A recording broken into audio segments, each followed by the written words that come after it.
The Miniature by J.Y. Ackerman. Calling one day on a friend who had amassed a large collection of autographs and other manuscript curiosities, he showed me a small quarto volume which had been bequeathed to him by a relative, a physician who for many years had been in extensive practice in London. He attended the patients at a private asylum for insane persons of the better classes, said my friend, and I have often heard him speak of the writer of that beautiful manuscript, a gentleman of good family, who had been an inmate of House upwards of 30 years, at the time he was first called to attend him. On looking over the volume, I found it filled with scraps of poetry, extracts from classic authors, and even from the Talmudic writers. But what interested me most was a narrative of several pages, which appeared so circumstantially related as to leave little doubt of its being partly, if not wholly, founded on fact. I begged permission to make a transcript, which was readily granted, and the result is before the reader. We laugh at what we call the folly of our ancestors, and their notions of destiny and the malignant influences of the stars. For what will our children deride us? Perhaps for dreaming that friendship was a reality, and that constant love dwelt upon earth. I once believed that friendship was not a vain name, and thought with the antique sage that one mind sometimes dwelt in two bodies. I dreamt, and woke to find that I had been dreaming. George S. was my chum at school, and my inseparable companion at college. We quitted it at the same time, he to proceed to London, where he was in expectation of obtaining a lucrative appointment in one of the English colonies, and I to return for a short period to the family mansion. When I reached Hall, I found several visitors, among whom was my cousin, Maria D. She had grown a woman since I had last met her, and I now thought I had never seen a more perfect figure or a more bewitching countenance. Then she sang like a siren, and was an elegant horsewoman. Will those who read this wonder that I fell in love with her, that I spent nearly the whole of the day in her company, and that I could think of nothing in the world besides? Something occurred to delay my friend George's departure from England, and as he was idling about town, I invited him to Hall. Great as was my regard for him, I now, however, discovered that I could live less in his company. No marvel, I preferred the society of my lovely cousin, upon whose heart I had had the happiness to learn my constant attentions had already made a sensible impression. I hesitated to make her an offer, though I had every reason to believe our attachment was mutual, partly perhaps from that excessive delicacy which constantly attends on true love, and partly because I wished to do so when my friend should have left us less exposed to intrusion. Would that the deep sea had swallowed him up, or that he had rotted under a tropical sun ere he had come to Hall. One morning I rose earlier than usual, and was looking from my chamber window on the beautiful prospect which the house commanded. Wrapped in a delightful reverie, of which my lovely cousin was the principal subject, I paid but little attention to the sound of voices below. Suddenly, however, I awoke to consciousness, for the sweet tones of a woman in earnest conversation struck on my ear. Yes, it was hers. It was Maria's. What could have called her forth at so early an hour? As I looked earnestly towards the walk which ran through the plantation, I saw emerge from it my cousin and my friend. My heart rose to my lips and choked my utterance, or I should have cried out at the sight. I withdrew from the window and threw myself on the sofa, tormented with surmises 1,000 times more painful even than realities. At the breakfast table, I was moody and thoughtful, which my friend perceiving attempted a joke, but I was in no humor to receive it, when Maria, in a compassionating tone, remarked that I looked unwell, and that I should take a walk or ride before breakfast, adding that she and George had walked for an hour and more in the plantation near the house. Though this announcement was certainly but ill calculated to afford perfect ease to my mind, it was yet made with such an artless air that my more gloomy surmises vanished, and I rallied. But I wish my friend would take his departure. Right truly, says the Italian proverb, love's guerdon is jealousy. After breakfast, George proposed a stroll on foot to the ruins of the Cistercian abbey, about a mile distant from the hall, to which I at once assented. As we walked along the beautiful and shady lane which led to the ruin, George was as loquacious as ever, talked of everybody and everything, and of his confident expectation of realizing fortune abroad. I was, however, in no humour for talking, and made few remarks in reply. But he appeared not to heed my taciturnity, and when he arrived at the spot, broke forth into raptures at the sight of the noble ruin. And truly it was a scene, the contemplation of which might have lulled the minds of most men. 1,000 birds were carolling around us. The grass near the ruin was not long and rank, but short, close, studded with trefoil, and soft as a rich carpet. Luxuriant ivy climbed the shattered walls, bleached by the winds of centuries, and the lizards, basking in the sun, darted beneath the fallen fragments at the sound of our footsteps as we approached the spot. We both sat down on a large stone and surveyed the noble oriel. I was passionately fond of Gothic architecture, and had often admired this window, but I thought I had never seen it look so beautiful before. My moody thoughts fled, and I was wrapped in the contemplation of the exquisite tracery, when I was suddenly roused by my friend, who, patting me familiarly on the back, exclaimed, "It is a beautiful ruin, Dick. How I wish thy sweet cousin Maria had accompanied us."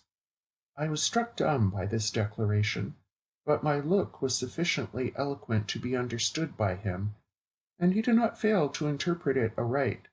He appeared confused, and I, regaining my self-possession, arose from my seat with the laconic remark, "Indeed." George attempted a laugh, but it failed. He was evidently as much disconcerted and disquieted as myself. How lynx-eyed is love! We mutually read each other's hearts at the same moment. "I am sorry for you, Dick," said he, after a short pause, affecting very awkwardly an air of indifference. "'Pon my soul I am. But I'm over head and ears in love with the girl, and should die at the bare thought of her encouraging another. I wished for the strength of Milo, that I might have dashed out his brains against the huge stone on which he had been sitting. I felt my very blood seethe and simmer at the declaration, and with my clenched fist I struck him a violent and stunning blow, which, though it did not beat him to the ground, sent him staggering several paces backward. "Liar!" I screamed frantically. "Take that! You dare not proceed with your folly!"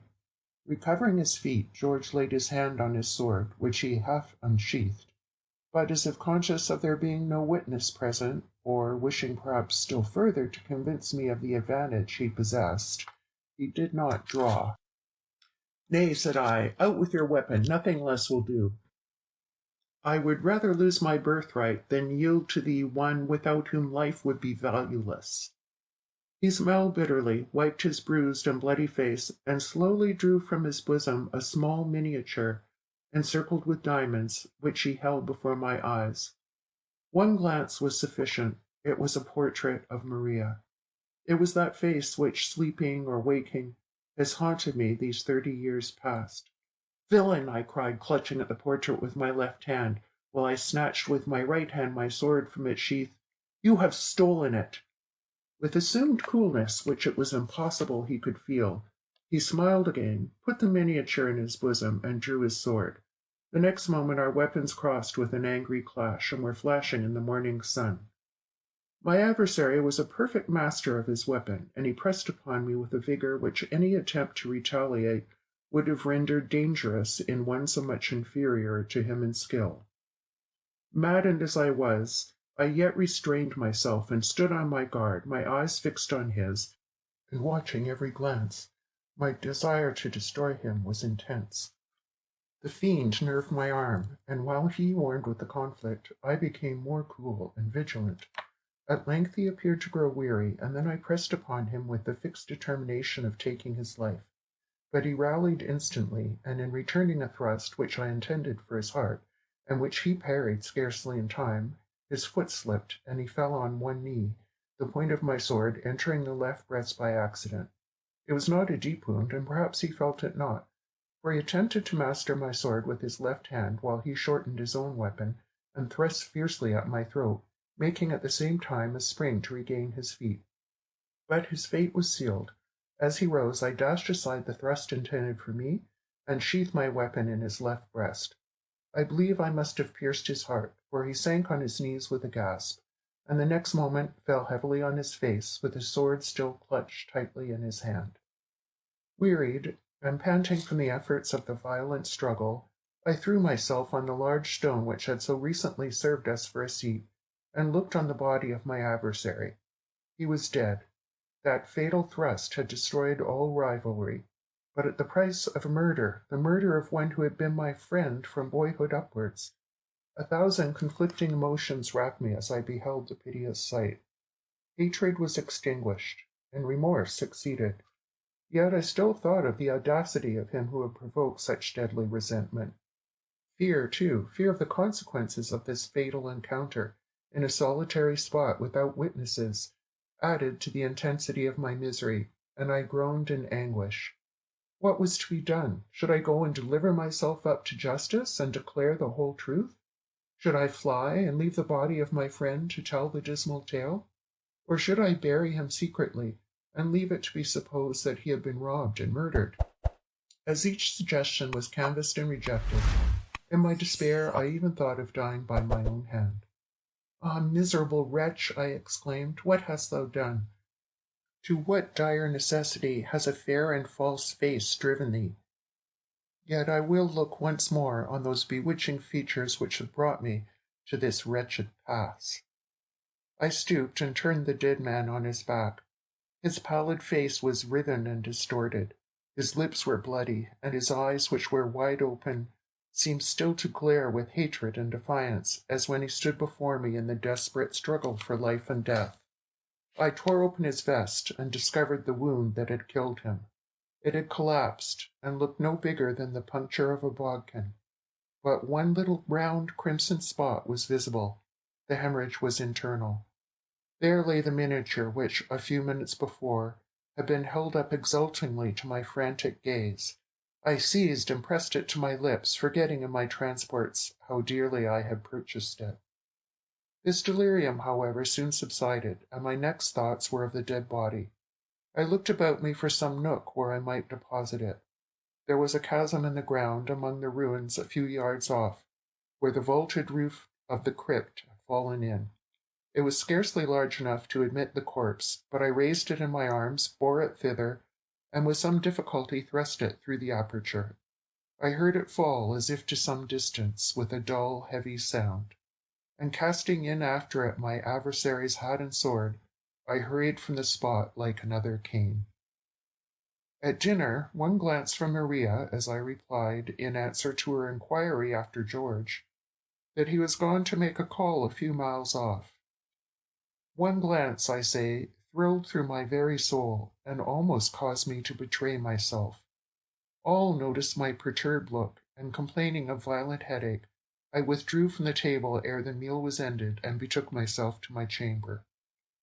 How shall I paint the horror of that evening, of the night that succeeded it, and the mental darkness which fell upon my wretched self ere the morning dawned? Night came. I rang for lights and attempted to read, but in vain, and after pacing my chamber for some hours, overpowered by fatigue, I threw myself on the bed and slept. How long, I know not. A succession of hideous dreams haunted my slumbers. Still I was not awakened by them. The scene shifted when arrived at their climax, and a new ordeal of horrors succeeded, yet, like him who suffers from nightmare, with a vague consciousness that all was not real, I wished to awake. Last of all, I dreamt that I was arraigned for the murder of my friend. The judge summed up the evidence, which, though purely circumstantial, was sufficient to condemn me, and amidst the silence of the crowded court, broken only by the sobs of anxious and sympathizing friends and relatives, I received sentence of death, and was hurried back to my cell. Here, abandoned by all hope, I lay grovelling on my straw bed, and cursed the hour of my birth.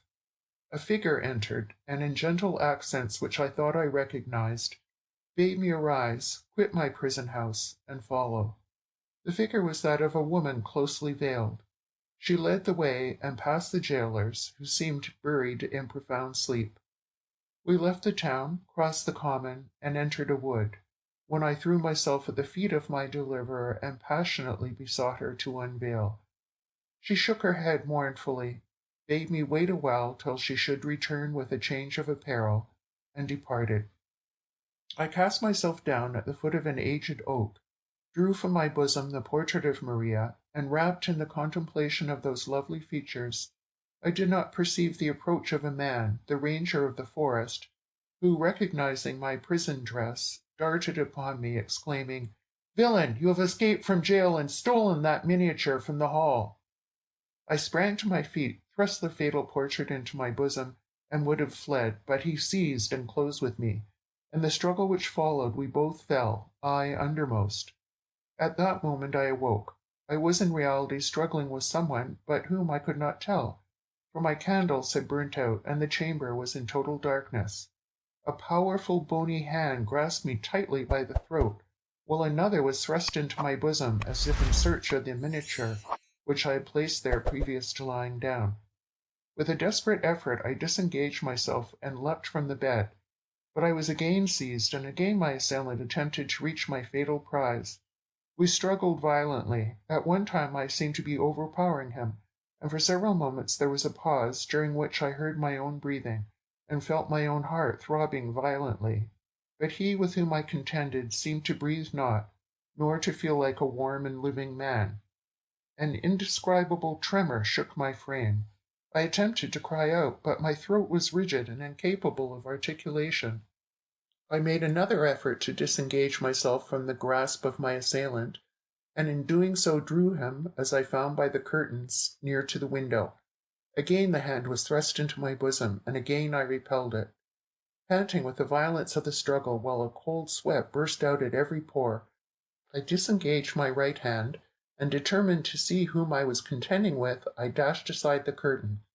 The dim light of the waning moon shone into the chamber. It fell upon the face of my antagonist, and one glance froze the blood in my veins. It was he. It was George. He whom I had murdered, glaring upon me with eyes which no mortal could look upon a second time. My brain whirled, a sound like the discharge of artillery shook the place, and I fell to the ground, blasted at the sight. Here follows a few incoherent sentences which I have not deemed it necessary to transcribe. The reader will probably supply the sequel to this sad story. Pichon and Sons of the Croix-Rousse. Giraudier, pharmacien première classe, is a legend recorded in huge, ill-proportioned letters, which directs the attention of the stranger to the most prosperous-looking shop in the Grande Place of La Croix-Rousse, a well-known suburb of the beautiful city of Lyons, which has its share of the shabby gentility and poor pretense common to the suburban commerce of great towns. Giraudier is not only pharmacien, but propriétaire, though not by inheritance. His possession of one of the prettiest and most prolific of the small vineyards in the beautiful suburb, and a charming inconvenient house with low ceilings, Lilliputian bedrooms, and a profusion of persiennes, jalousies, and contrevents, comes by purchase. This enviable little terre was sold by the nation when that terrible abstraction transacted the public business of France, and it was bought very cheaply by the strong-minded father of the Giraudier of the present, who was not disturbed by the evil reputation which the place had gained, at a time when the peasants of France, having been bullied into a renunciation of religion, eagerly cherished superstition. The Giraudier of the present cherishes the particular superstition in question affectionately. It reminds him of an uncommonly good bargain made in his favor, which is always a pleasant association of ideas, especially to a Frenchman, still more especially to a Lyonnais, and it attracts strangers to his pharmacie, and leads to transactions in Grand Chartreuse and Crème de Rose, ensuing naturally on the narration of the history of Pichon and Sons. Giraudier is not of aristocratic principles and sympathies. On the contrary, he has decided republican leanings, and considers Le Progrès a masterpiece of journalistic literature. But as he says, simply and strongly, It is not because a man is a marquis that one is not to keep faith with him. A bad action is not good because it harms a good-for-nothing of a noble. The more when that good-for-nothing is no longer a noble, but pour rire. At the easy price of acquiescence in these sentiments, the stranger hears one of the most authentic, best remembered, most popular of the many traditions of the bad old times before General Bonaparte, as Girodet, who has no sympathy with any later designation of le grand homme, calls the emperor, whose statue one can perceive, a speck in the distance, from the threshold of the pharmacie. The Marquis de Saint-Ange, in the days of the triumph of the Great Revolution, was fortunate enough to be out of France, and wise enough to remain away from that country, though he persisted long after the old regime was as dead as the Ptolemies, in believing it merely suspended, and the revolution a lamentable accident of vulgar complexion, but happily temporary duration. The Marquis de Saint-Ange, who affected the style régence, and was the politest of infidels and the most refined of voluptuaries, got on indifferently in inappreciative foreign parts, but the members of his family, his brothers and sisters, two of whom were guillotined, while the third escaped to Savoy and found refuge there in a convent of her order, got on exceedingly ill in France. If the ci-devant marquis had had plenty of money to expend in such feeble imitations of his accustomed pleasures as were to be had out of Paris, he would not have been much affected by the fate of his relatives. But money became exceedingly scarce. The marquis had actually beheld many of his peers reduced to the necessity of earning the despicable but indispensable article after many ludicrous fashions.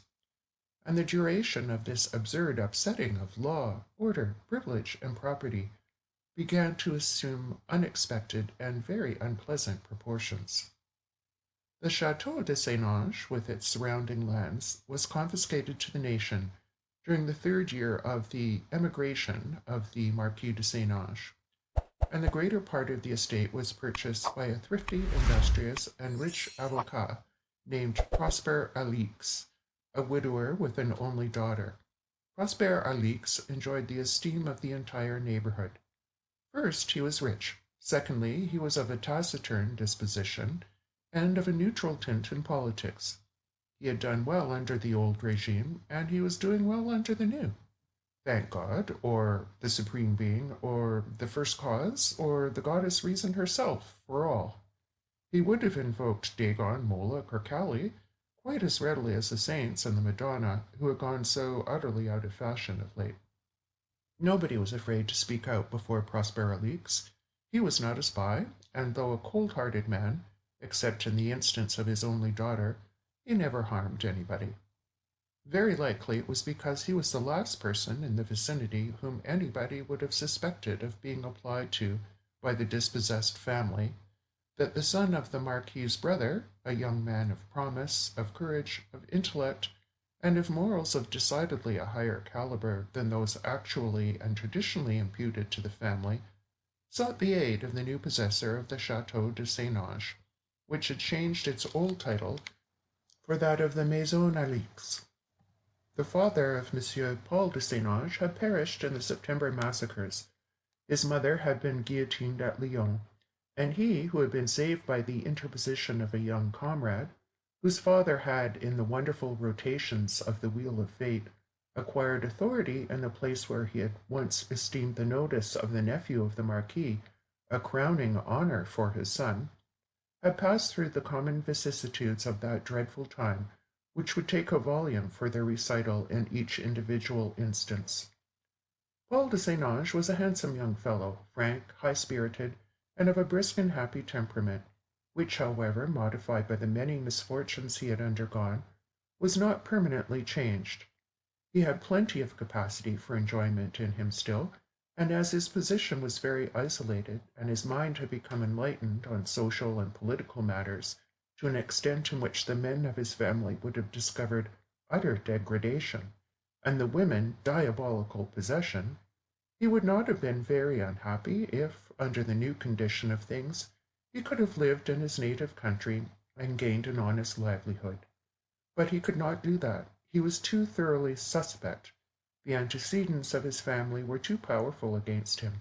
His only chance would have been to have gone into the popular camp as an extreme, violent partisan, to have out-Heroded the revolutionary Herods, and that Paul de Saint-Ange was too honest to do.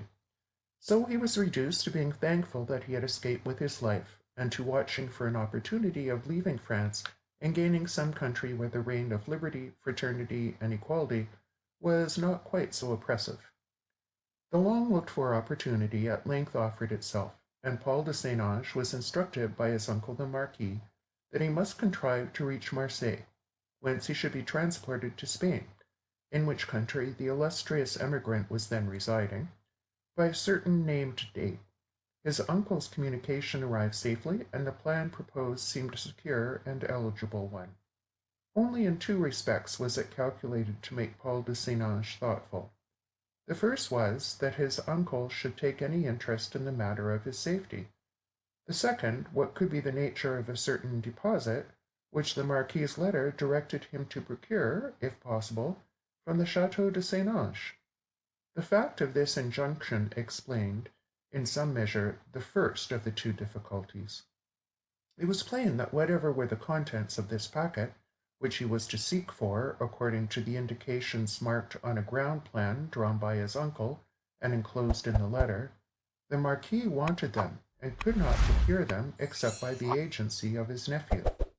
That the Marquis should venture to direct Paul de Saint-Ange to put himself in communication with Prosper Alix would have been surprising to anyone acquainted only with the external and generally understood features of the character of the new proprietor of the Château de Saint-Ange. But a few people knew Prosper Alix thoroughly, and the Marquis was one of the number. He was keen enough to know in theory that, in the case of a man with only one weakness, that is likely to be a very weak weakness indeed, and to apply the theory to the avocat. The beautiful, pious, and aristocratic mother of Paul de Saint-Ange, a lady to whose superiority the Marquis had rendered the distinguished testimony of his dislike, not hesitating to avow that she was much too good for his taste, had been very fond of, and very kind to, the motherless daughter of Prosper Alix, and he held her memory in reverence which he accorded to nothing beside, human or divine, and taught his daughter the matchless worth of the friend she had lost. The Marquis knew this, and though he had little sympathy with the sentiment, he believed he might use it in the present instance to his own profit, with safety. The event proved that he was right. Private negotiations, with the manner of whose transaction we are not concerned, passed between the avocat and the ci-devant Marquis, and the young man, then leading a life in which skulking had a large share, in the vicinity of Dijon, was instructed to present himself at the Maison Alix under the designation of Henri Glaire, and in the character of an artist in house decoration. The circumstances of his life in childhood and boyhood had led to his being almost safe from recognition as a man at Lyons, and indeed all the people on the ci-devant visiting list of the chateau had been pretty nearly killed off, in the noble and patriotic ardor of the revolutionary times. The ancient Château de Saint-Ange was proudly placed near the summit of the Holy Hill, and had suffered terrible depredations when the church at Fourvière was sacked, and the shrine desecrated with that ingenious impiety which is characteristic of the French, but it still retained somewhat of its former heavy grandeur. The chateau was much too large for the needs, tastes, or ambition of its present owner, who was too wise, if even he had been of an ostentatious disposition, not to have sedulously resisted its promptings. The jealousy of the nation of brothers was easily excited, and departure from simplicity and frugality was apt to be commented upon by domiciliary visits, and the eager imposition of fanciful fines. That portion of the vast building occupied by Prosper Alix and the citoyenne Berthe, his daughter, presented an appearance of well-to-do comfort and modest ease, which contrasted with the grandiose proportions and the elaborate decorations of the wide corridors, huge flat staircases, and lofty panelled apartments. The avocat and his daughter lived quietly in the old place, hoping after a general fashion for better times, but not finding the present very bad, the father becoming day by day more pleased with his bargain, the daughter growing fonder of the great house and the noble bocage of the scrappy little vineyards struggling for existence on the sunny hillside, and the place where the famous shrine had been. They had done it much damage. They had parted its riches among them, the once ever-open doors were shut, and the worn flags were untrodden. But nothing could degrade it, nothing could destroy what had been in the mind of Berthe Alix, who was as devout as her father was unconcernedly unbelieving. Berthe was wonderfully well educated for a Frenchwoman of that period, and surprisingly handsome for a Frenchwoman of any. Not too tall to offend the taste of her compatriots, and not too short to be dignified and graceful, she had a symmetrical figure and a small, well-poised head, whose profuse, shining, silken, dark brown hair she wore as nature intended, in a shower of curls, never touched by the hand of the coiffeur, curls which clustered over her brow and fell far down on her shapely neck. Her features were fine, the eyes very dark, and the mouth very red, the complexion clear and rather pale, and the style of the face and expression lofty.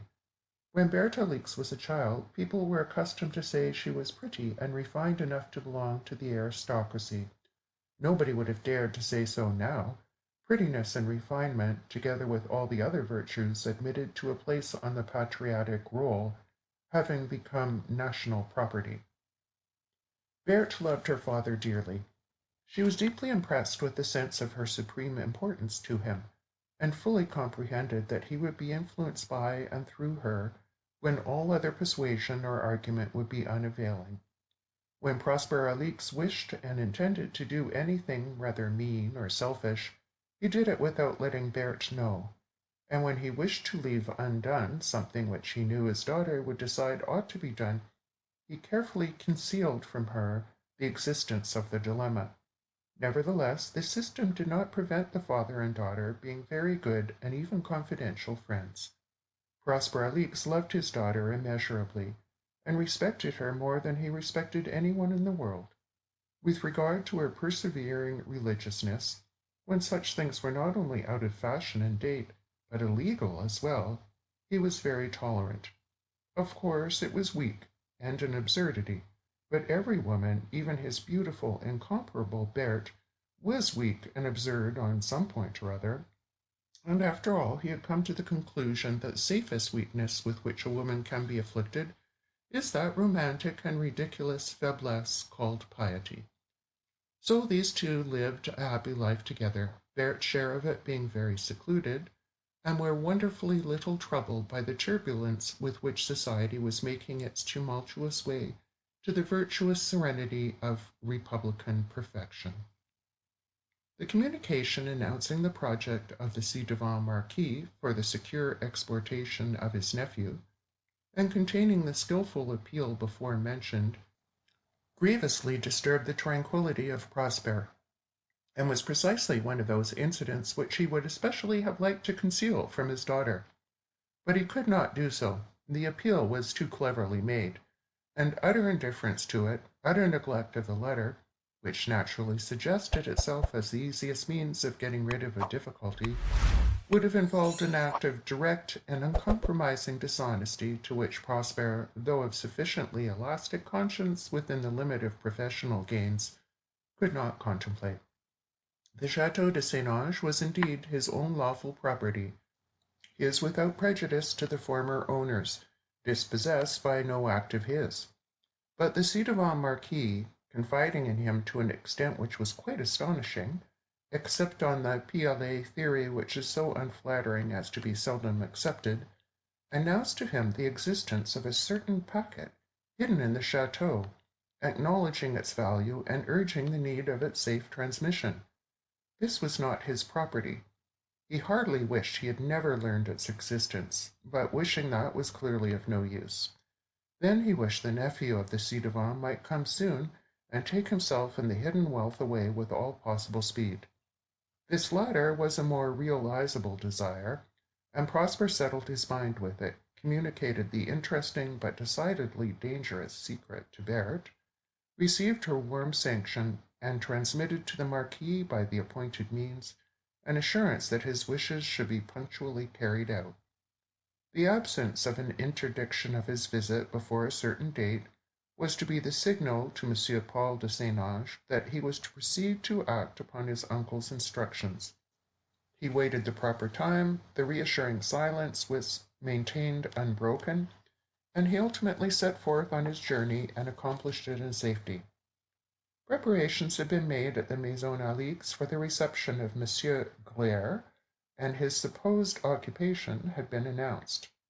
The apartments were decorated in a heavy, gloomy style, and those of the citoyenne in particular. They had been occupied by a lady who had once been designated as Feu Madame la Marquise, but who is referred to now as La Mère du ci-devant, were much in need of renovation. The alcove, for instance, was all that was least gay and most far from simple. The citoyenne would have all that changed. On the morning of the day of the expected arrival, Berthe said to her father, "It would seem as if the Marquis did not know the exact spot in which the packet is deposited. Monsieur Paul's assumed character implies the necessity for a search." Monsieur Henri Glaire, arrived at the Maison Alix, was fraternally received, and made acquainted with the sphere of his operations. The young man had a good deal of both ability and taste in the line he had assumed, and the part was not difficult to play.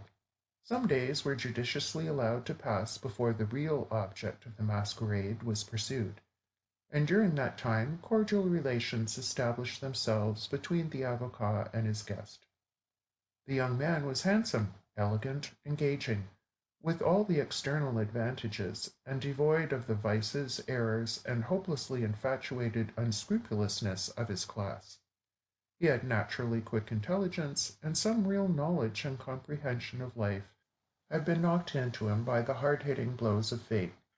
His face was like his mother's, Prosper Alix thought, and his mind and tastes were of the very pattern which, in theory, Berthe approved. Berthe, a very unconventional French girl, who, though the new era of purity, love, virtue, and disinterestedness ought to do away with marriage by barter as one of its most notable reforms, and had been disenchanted by discovering that the abolition of marriage altogether suited the taste of the incorruptible republic better, might even love this young man. She saw so few men, and had no fancy for patriots.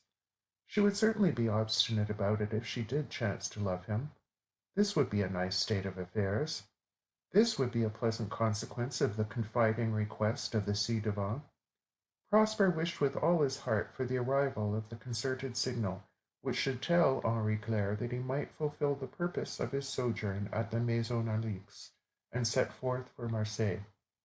But the signal did not come, and the days, long, beautiful, sunny, soothing summer days, went on.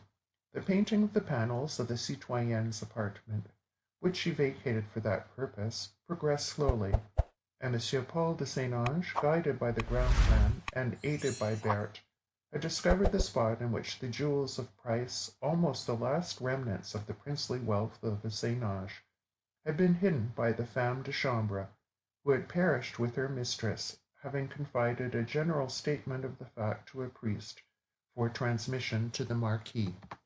This spot had been ingeniously chosen. The sleeping apartment of the late Marquis was extensive, lofty, and provided with an alcove of sufficiently large dimensions to have formed in itself a handsome room. This space, containing a splendid but gloomy bed on an estrade, and hung with rich faded brocade, was divided from the general extent of the apartment by a low railing of black oak, elaborately carved, opening in the center and with a flat, wide bar along the top, covered with crimson velvet. The curtains were contrived to hang from the ceiling, and when let down inside the screen of railing, they matched the draperies which closed before the great stone balcony at the opposite end of the room. Since the avocat's daughter had occupied this palatial chamber, the curtains of the alcove had never been drawn, and she had substituted for them a high folding screen of black and gold Japanese pattern, also a relic of the grand old times, which stood about 6 feet on the outside of the rails that shut in her bed. The floor was of shining oak, testifying to the conscientious and successful labors of successive generations of flotteurs, and on the spot where the railing of the alcove opened by a pretty quaint device, sundering the entwined arms of a pair of very chubby cherubs, a square space in the floor was also richly carved. The seekers soon reached the end of their search. A little effort removed the square of carved oak, and underneath they found a casket, evidently of old workmanship, richly wrought in silver, much tarnished, but quite intact. It was agreed that this precious deposit should be replaced, and the carved square laid down over it until the signal for his departure should reach Paul. The little baggage which under any circumstances he could have ventured to allow himself in the dangerous journey he was to undertake must be reduced so as to admit of his carrying the casket without exciting suspicion. The finding of the hidden treasure was not the first joint discovery made by the daughter of the avocat and the son of the ci-devant. The cogitations of Prosper Alix were very wise, very reasonable, but they were a little tardy. Before he admitted the possibility of mischief, the mischief was done.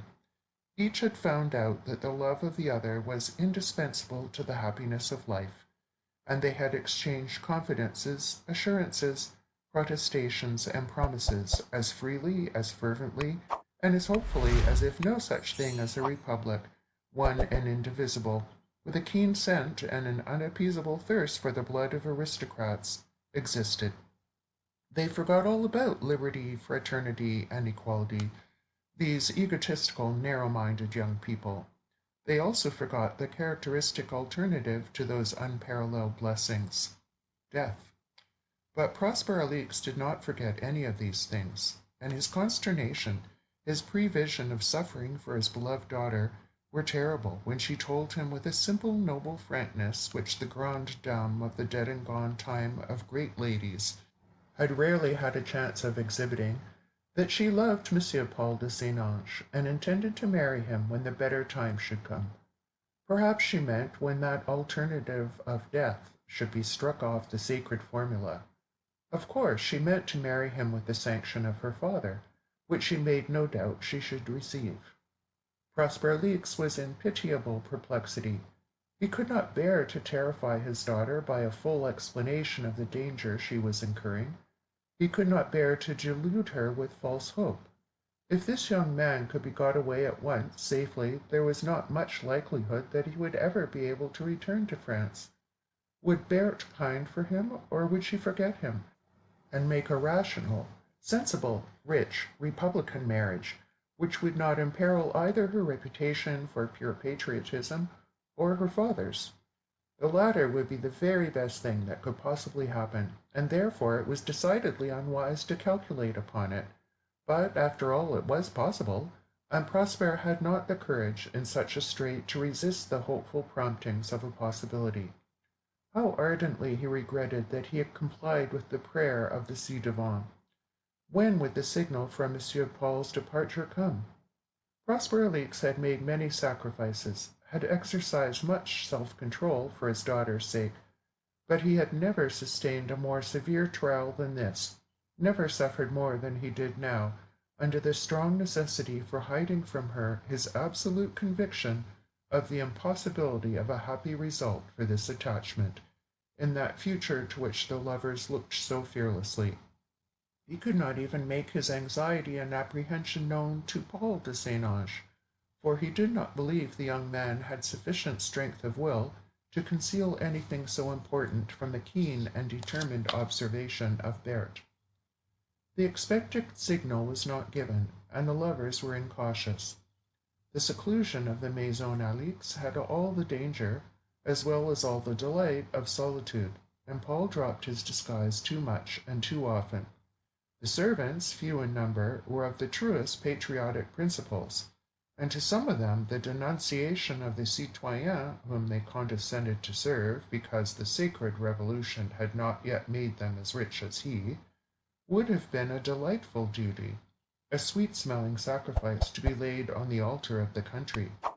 They heard certain names and places mentioned, They perceived many things which led them to believe that Henri Glaire was not an industrial artist and pure patriot, worthy of respect, but a wretched ci-devant resorting to the dignity of labor to make up for the righteous destruction of every other kind of dignity.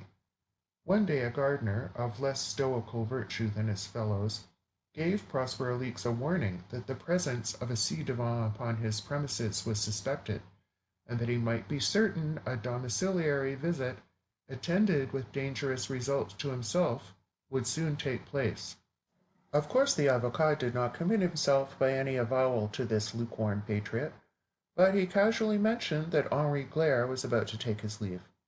What was to be done? He must not leave the neighborhood without receiving the instructions he was awaiting, but he must leave the house, and be supposed to have gone quite away. Without any delay or hesitation, Prosper explained the facts to Berthe and her lover, and insisted on the necessity for an instant parting. Then the courage and the readiness of the girl told. There was no crying, and very little trembling. She was strong and helpful. "You must go to Pichon's, father," she said, "and remain there until the signal is given.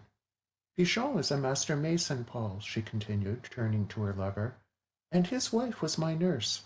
They are avaricious people, but they are fond of me in their way, and they will shelter you faithfully enough when they know that my father will pay them handsomely. You must go at once, unseen by the servants. They are at supper. Fetch your valise and bring it to my room. We will put the casket in it, and such of your things as you must take out to make room for it we can hide under the plank. My father will go with you to Pichon's, and we will communicate with you there as soon as it is safe." Paul followed her to the large, gloomy room where the treasure lay, and they took the casket from its hiding place. It was heavy, though not large, and an awkward thing to pack away among linen in a small valise. They managed it, however, and the brief preparation completed, the moment of parting arrived. Firmly and eloquently, though in haste, Berthe assured Paul of her changeless love and faith, and promised him to wait for him for any length of time in France, if better days should be slow of coming, or to join him in some foreign land if they were never to come. Her father was present, full of compassion and misgiving. At length he said, "Come, Paul, you must leave her. Every moment is of importance." The young man and his betrothed were standing on the spot whence they had taken the casket. The carved rail with the heavy curtains might have been the outer sanctuary of an altar, and they, bride and bridegroom, before it, with earnest loving faces and clasped hands. "Farewell, Paul," said Berthe. "Promise me once more, in this the moment of our parting, that you will come to me again, if you are alive, when the danger is past." "Whether I am living or dead, Berthe," said Paul de St. Ange, strongly moved by some sudden inexplicable instinct, "I will come to you again."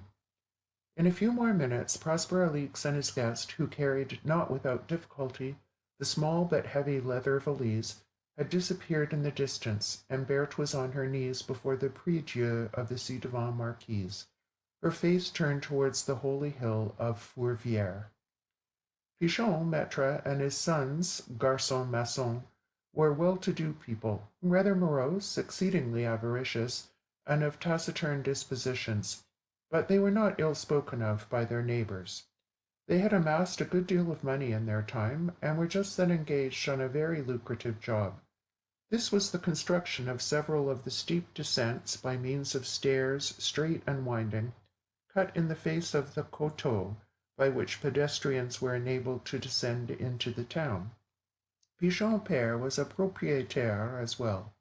His property was that which is now in the possession of Giraudier, pharmacien première classe, and which was destined to attain a sinister celebrity during his proprietorship. One of the straightest and steepest of the stairways had been cut close to the terre which the mason owned, and a massive wall, destined to bound the high road at the foot of the declivity, was in course of construction. When Prosper Alix and Paul de St. Ange reached the abode of Pichon, the master mason, with his sons and workmen, had just completed their day's work, and were preparing to eat the supper served by the wife and mother, a tall, gaunt woman who looked as if a more liberal scale of housekeeping would have done her good, but on whose features the stamp of that devouring and degrading avarice which is the commonest vice of the French peasantry was set as plainly as on the hard faces of her husband and her sons. The avocat explained his business and introduced his companion briefly, and awaited the reply of Pichon père without any appearance of inquietude. "You don't run any risk," he said. "At least, you don't run any risk which I cannot make it worth your while to incur. It is not the first time you have received a temporary guest on my recommendation. You know nothing about the citizen Glaire, except that he is recommended to you by me. I am responsible. You can, on occasion, make me so. The citizen may remain with you a short time, can hardly remain long. Say, citizen, is it agreed? I have no time to spare."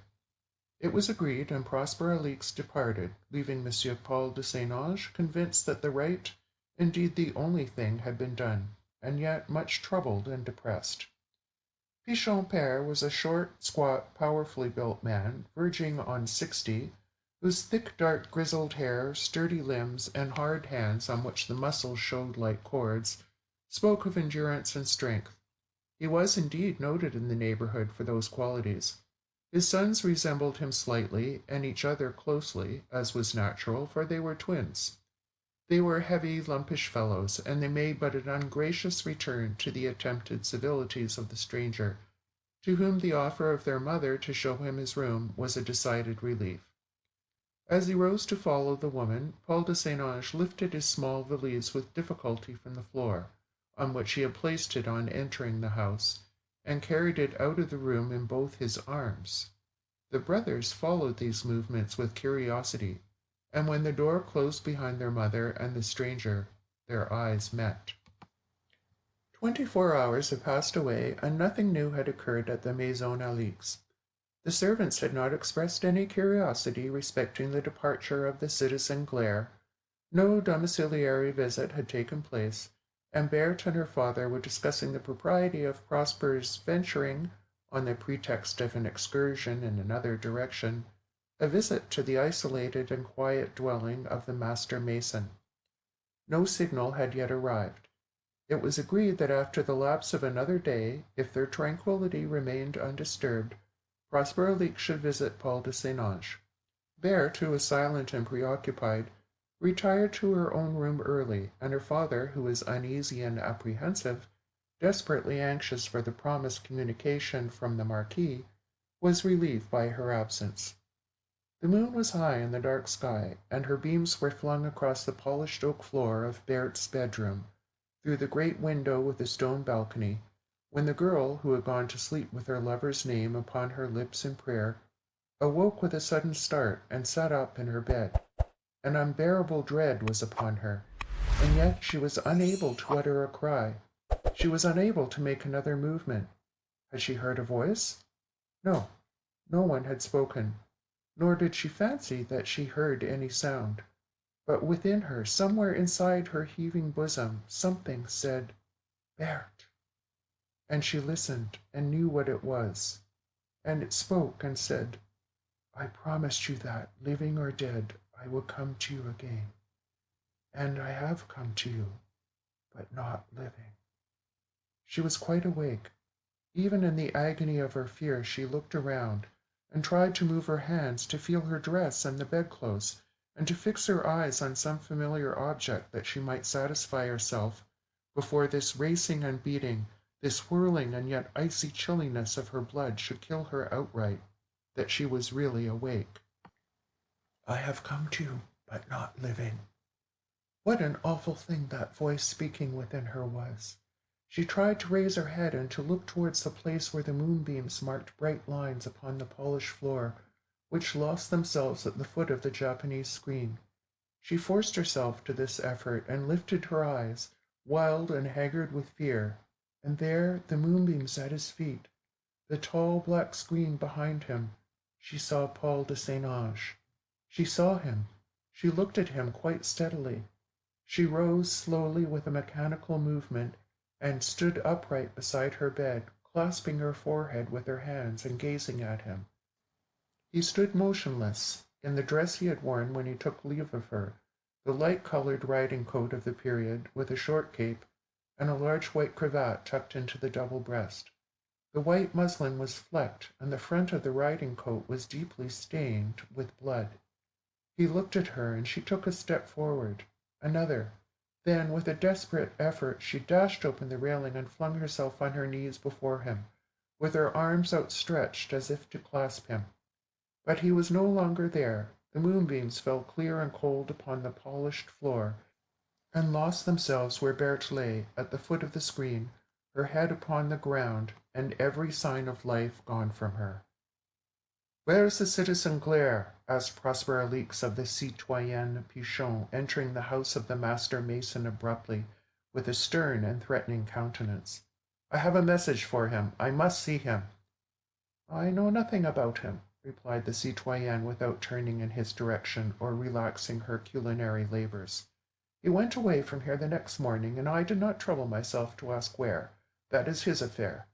"He went away without letting me know? Be careful, citoyenne, this is a serious matter." "So they tell me," said the woman with a grin which was not altogether free from pain and fear. "For you. A serious thing to have a suspect in your house, and palm him off on honest people. However, he went away peacefully enough when he knew we had found him out, and that we had no desire to go to prison or worse on his account or yours." She was strangely insolent, this woman, and the listener felt his helplessness. He had brought the young man there with such secrecy, he had so carefully provided for the success of concealment. "Who carried his valise?" Prosper Alix asked her suddenly. "How should I know?" she replied, but her hands lost their steadiness, and she upset a stew pan. "He carried it here, didn't he? And I suppose he carried it away again." Prosper Alix looked at her steadily. She shunned his gaze, but she showed no other sign of confusion. Then horror and disgust of the woman came over him. "I must see Pichon," he said. "Where is he?" "Where should he be but at the wall? He and the boys are working there as always. The citizen can see them, but he will remember not to detain them. In a little quarter of an hour the soup will be ready." The citizen did see the master mason and his sons, and after an interview of some duration he left the place in a state of violent agitation and complete discomfiture. The master mason had addressed to him these words at parting: "I assert that the man went away of his own free will, but if you do not keep very quiet, I shall deny that he came here at all. You cannot prove he did, and I will denounce you for harboring a suspect and ci-devant under a false name. I know a de Saint-Ange when I see him as well as you, citizen Alix, and wishing Monsieur Paul a good journey, I hope you will consider about this matter, for truly, my friend, I think you will sneeze in the sack before I shall." "We must bear it, Berthe, my child," said Prosper Alix to his daughter many weeks later, when the fever had left her and she was able to talk with her father of the mysterious and frightful events which had occurred. "We are utterly helpless. There is no proof, only the word of these wretches against mine, and certain destruction to me if I speak. We will go to Spain and tell the Marquis all the truth, and never return if you would rather not. But for the rest, we must bear it." "Yes, my father," said Berthe submissively. "I know we must, but God need not, and I don't believe he will." The father and daughter left France unmolested, and Berthe bore it as well as she could. When better times came, they returned. Prosper Alix an old man, and Berthe a stern, silent, handsome woman, with whom no one associated any notions of love or marriage. But long before their return the traditions of the Croix Rousse were enriched by circumstances which led to that before-mentioned capital bargain made by the father of the Giraudier of the present. These circumstances were the violent death of Pichon and his two sons, who were killed by the fall of a portion of the great boundary wall on the very day of its completion, and the discovery, close to its foundation, at the extremity of Pichon's terre, of the corpse of a young man attired in a light-colored riding-coat, who had been stabbed through the heart.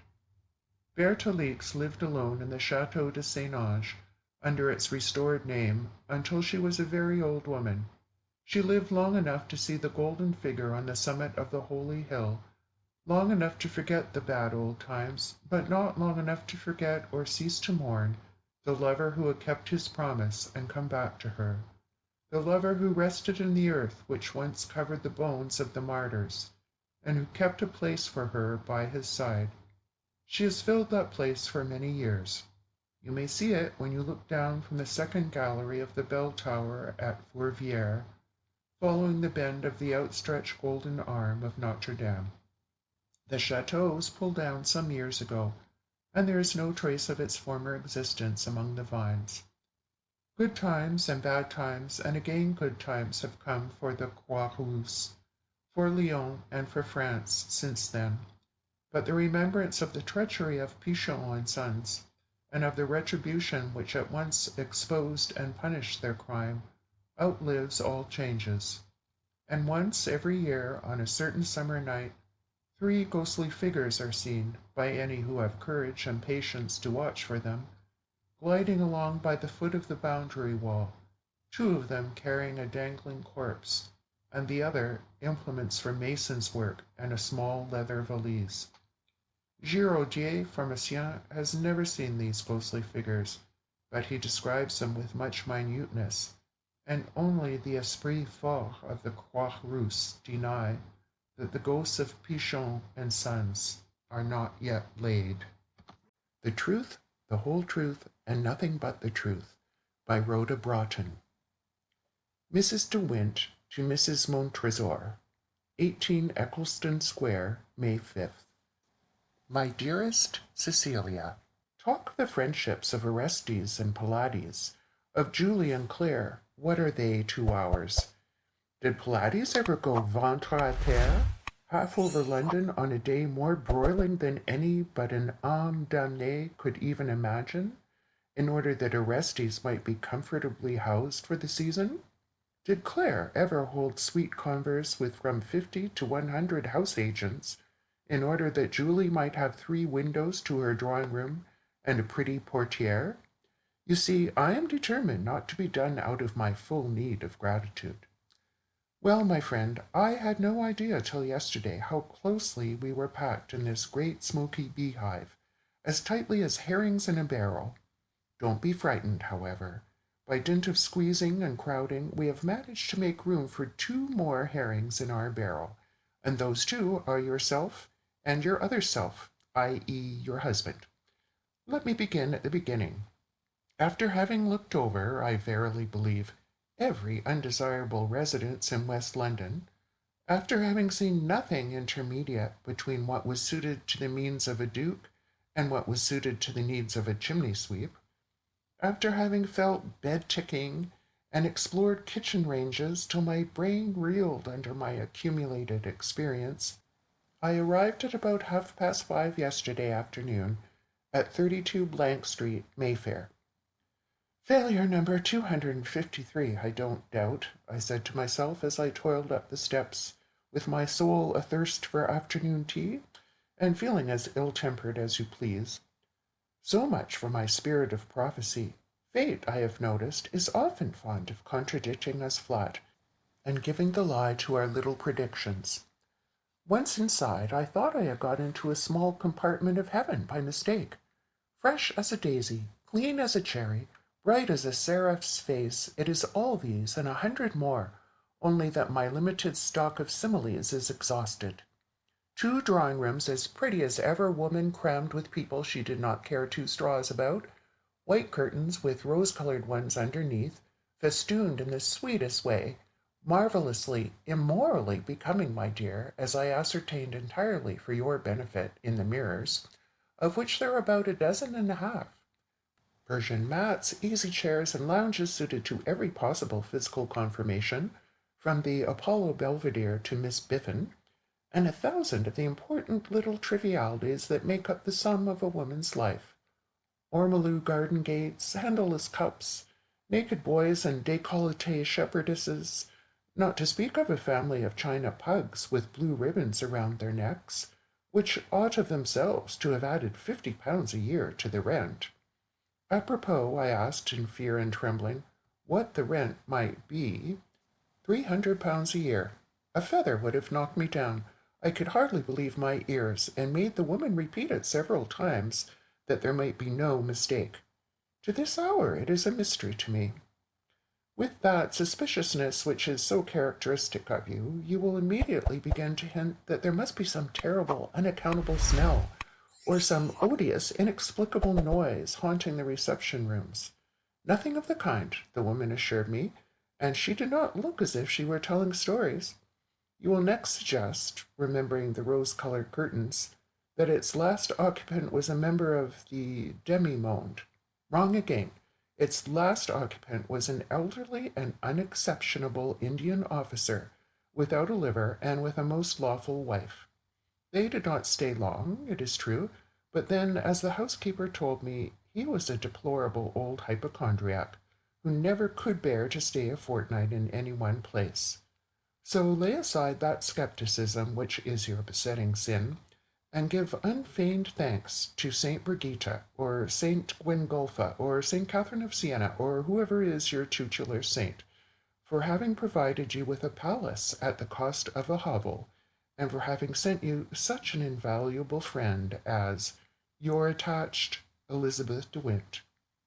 P.S. I am so sorry I shall not be in town to witness your first raptures, but my dear Artie looks so pale and thin and tall after the whooping cough, that I am sending him off at once to the sea, and as I cannot bear the child out of my sight, I am going into banishment likewise. Mrs. Montresor to Mrs. de Wint.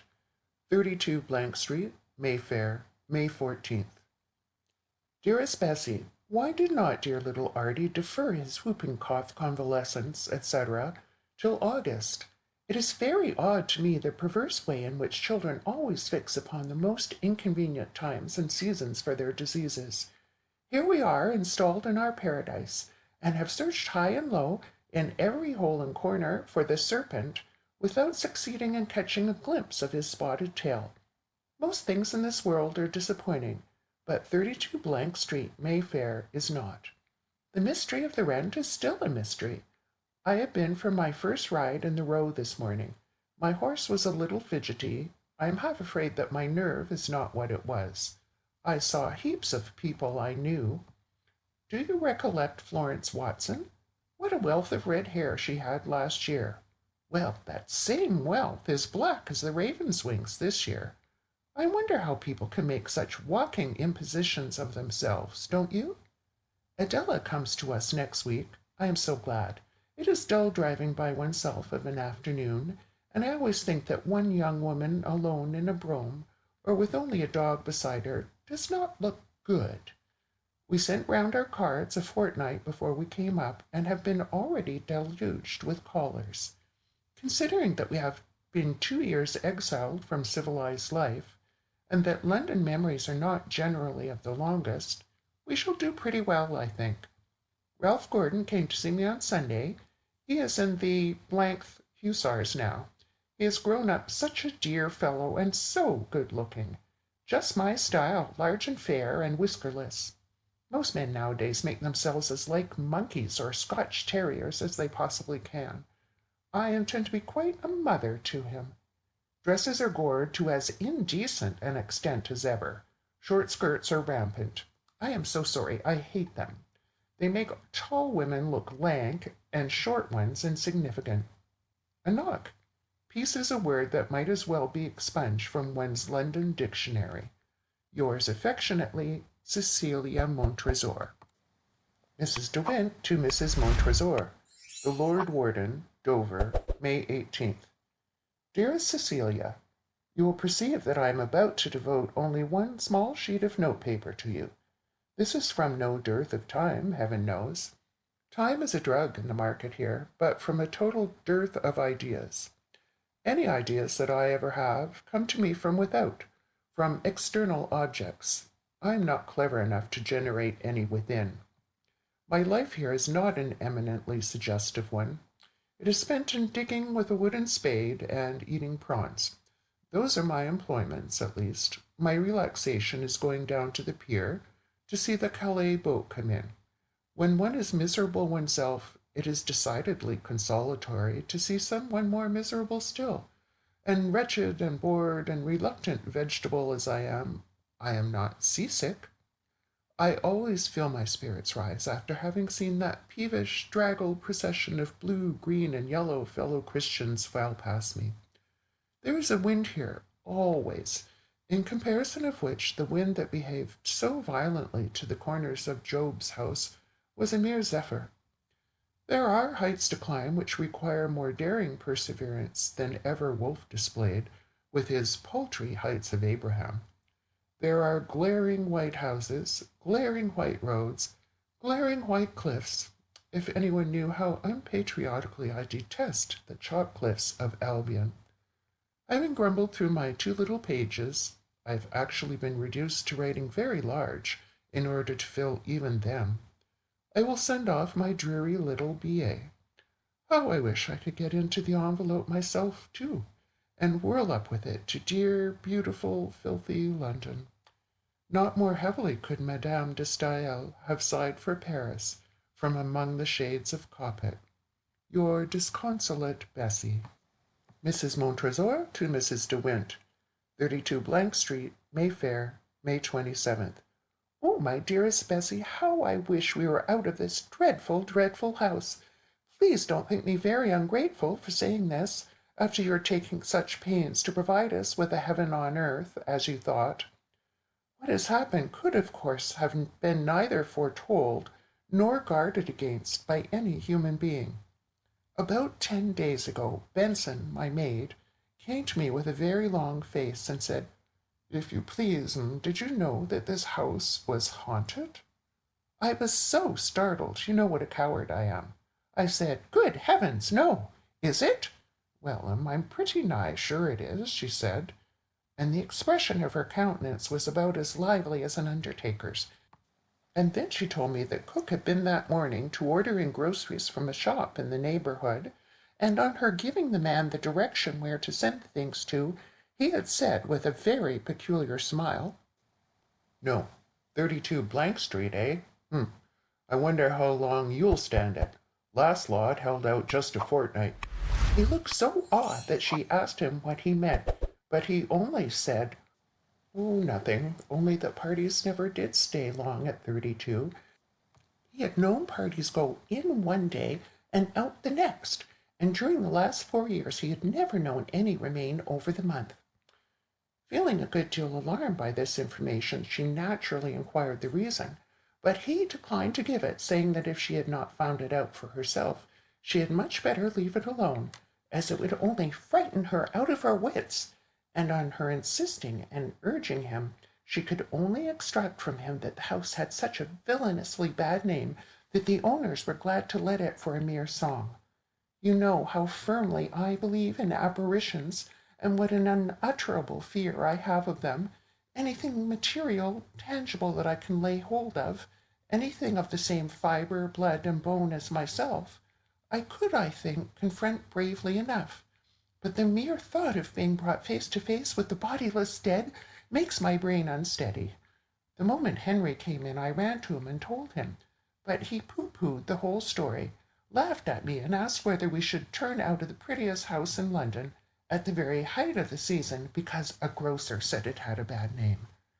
Most good things that had ever been in the world had had a bad name in their day, and moreover, the man had probably a motive for taking away the house's character, some friend for whom he coveted the charming situation and the low rent. He derided my babyish fears, as he called them, to such an extent that I felt half ashamed, and yet not quite comfortable either. And then came the usual rush of London engagements, during which one has no time to think of anything but how to speak and act and look for the moment then present.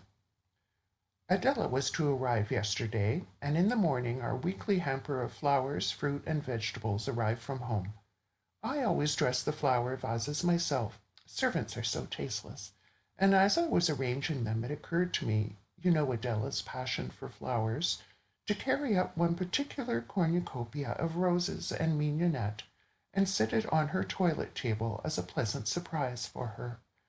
As I came downstairs, I had seen the housemaid, a fresh, round-faced country girl, go into the room which was being prepared for Adela with a pair of sheets that she had been airing over her arm. I went upstairs very slowly, as my cornucopia was full of water, and I was afraid of spilling some. I turned the handle of the bedroom door and entered, keeping my eyes fixed on my flowers to see how they bore the transit, and whether any of them had fallen out. Suddenly a sort of shiver passed over me, and feeling frightened, I did not know why, I looked up quickly. The girl was standing by the bed, leaning forward a little with her hands clenched in each other, rigid, every nerve tense, her eyes wide open, starting out of her head, and a look of unutterable stony horror in them, her cheeks and mouth not pale, but livid as those of one that died a while ago in mortal pain. As I looked at her, her lips moved a little, and in an awful hoarse voice, not like hers in the least, said, "Oh, my God, I have seen it!" And then she fell down suddenly like a log with a heavy noise.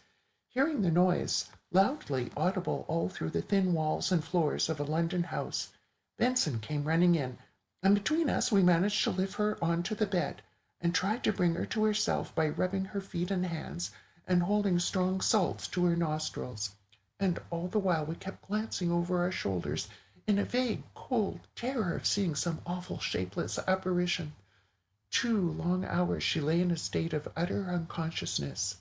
Meanwhile Harry, who had been down to his club, returned. At the end of the 2 hours we succeeded in bringing her back to sensation and life, but only to make the awful discovery that she was raving mad.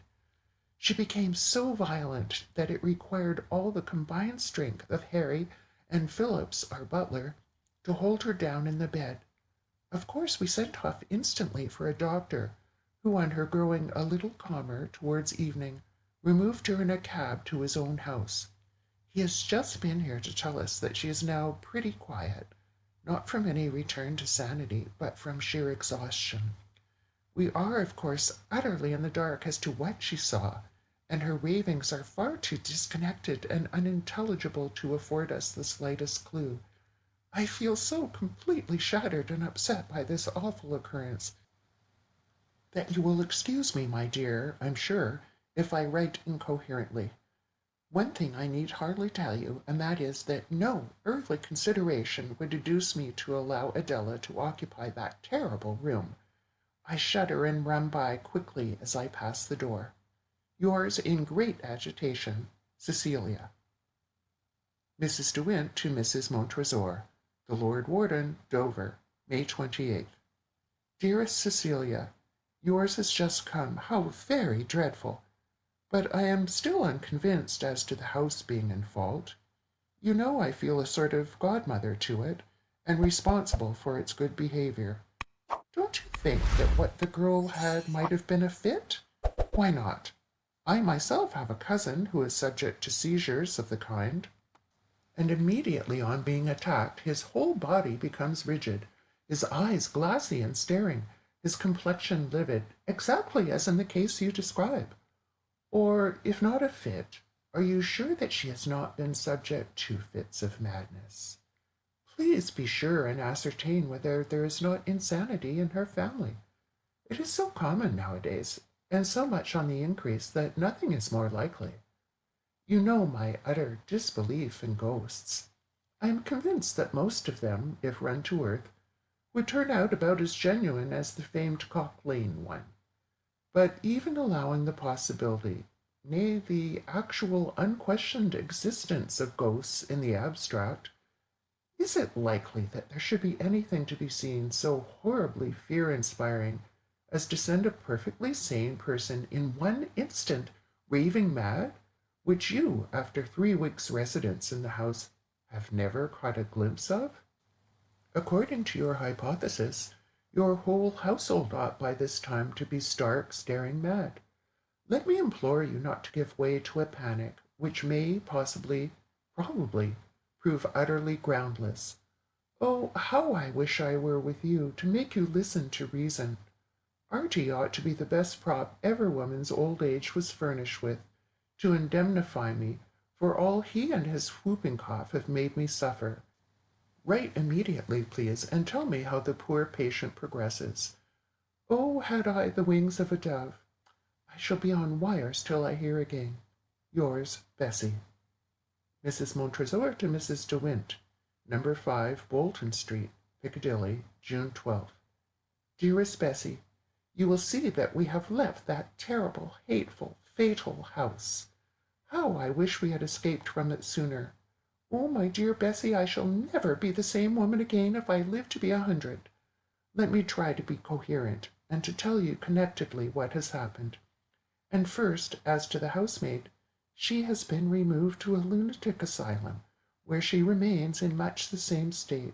She has had several lucid intervals, and during them has been closely, pressingly questioned as to what it was she saw, but she has maintained an absolute hopeless silence, and only shudders, moans, and hides her face in her hands when the subject is broached. 3 days ago I went to see her, and on my return was sitting resting in the drawing-room before going to dress for dinner, talking to Adela about my visit, when Ralph Gordon walked in.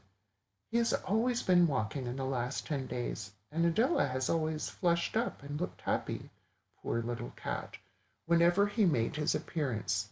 He looked very handsome, dear fellow, just come in from the park in a coat that fitted like a second skin, lavender gloves, and a gardenia. He seemed in tremendous spirits, and was as sceptical as even you could be as to the ghostly origin of Sarah's seizure. Let me come here tonight and sleep in that room. Do, Mrs. Montresor, he said, looking very eager and excited. With the gas lit and a poker, I'll engage to exorcise every demon that shows his ugly nose, even if I should find 7 white ghostesses sitting on 7 white postesses. You don't mean really? I asked incredulously. Don't I? That's all, he answered emphatically. I should like nothing better. Well, is it a bargain? Adela turned quite pale. Oh, don't, she said hurriedly. Please don't. Why should you run such a risk? How do you know that you might not be sent mad too? He laughed very heartily, and colored a little with pleasure at seeing the interest she took in his safety. Never fear, he said. It would take more than a whole squadron of departed ones, with the old gentleman at their head, to send me crazy. He was so eager, so persistent, so thoroughly in earnest, that I yielded at last, though with a certain strong reluctance to his entreaties. Adela's blue eyes filled with tears, and she walked away hastily to the conservatory, and stood picking bits of heliotrope to hide them. Nevertheless, Ralph got his own way. It was so difficult to refuse him anything. We gave up all our engagements for the evening, and he did the same with his. At about 10 o'clock he arrived, accompanied by a friend and brother officer, Captain Burton, who was anxious to see the result of the experiment. Let me go up at once, he said, looking very happy and animated. I don't know when I have felt in such good tune. A new sensation is a luxury not to be had every day of one's life. Turn the gas up as high as it will go, provide a good stout poker, and leave the issue to Providence and me. We did as he bid. It's all ready now, Henry said, coming downstairs after having obeyed his orders. The room is nearly as light as day. Well, good luck to you, old fellow. Goodbye, Miss Bruce, Ralph said, going over to Adela and taking her hand with a look, half laughing, half sentimental. Fare thee well, and if forever, then forever fare thee well. That is my last dying speech and confession. Now mind, he went on, standing by the table, addressing us all, if I ring once, don't come. I may be flurried and lay hold of the bell without thinking. If I ring twice, come. Then he went, jumping up the stairs 3 steps at a time and humming a tune. As for us, we sat in different attitudes of expectation and listening about the drawing-room. At first we tried to talk a little, but it would not do. Our whole soul seemed to have passed into our ears. The clock's ticking sounded as loud as a great church bell close to one's ear. Addie lay on the sofa with her dear little white face hidden in the cushions. So we sat for exactly an hour, but it seemed like 2 years, and just as the clock began to strike 11, a sharp ching, ching, ching, ran clear and shrill through the house. "Let us go," said Addie, starting up and running to the door. "Let us go," I cried too, following her. But Captain Burton stood in the way and intercepted our progress. "No," he said decisively. "You must not go. Remember, Gordon told us distinctly, if he rang once, not to come. I know the sort of fellow he is, and that nothing would annoy him more than having his directions disregarded." "Oh, nonsense!" Addie cried passionately. "He would never have rung if he had not seen something dreadful. Do let us go," she ended, clasping her hands. But she was overruled, and we all went back to our seats. 10 minutes more of suspense, next door to unendurable. I felt a lump in my throat, a gasping for breath. 10 minutes on the clock, but 1,000 centuries on our hearts. Then again, loud, sudden, violent, the bell rang. We made a simultaneous dash to the door. I don't think we were 1 second flying upstairs. Addie was first. Almost simultaneously, she and I burst into the room. There he was, standing in the middle of the floor, rigid, petrified, with that same look, that look that is burnt into my heart in letters of fire, of awful, unspeakable, stony fear on his brave young face. For 1 instant he stood thus, then stretching out his arms stiffly before him, he groaned in a terrible, husky voice, "Oh, my God, I have seen it," and fell down, dead. Yes, dead. Not in a swoon or in a fit, but dead. Vainly we tried to bring back the life in that strong young heart. It will never come back again till that day when the earth and the sea give up the dead that are therein. I cannot see the page for the tears that are blinding me. He was such a dear fellow. I cannot write any more today. Your broken-hearted Cecilia. The Tree by Walter Delamere.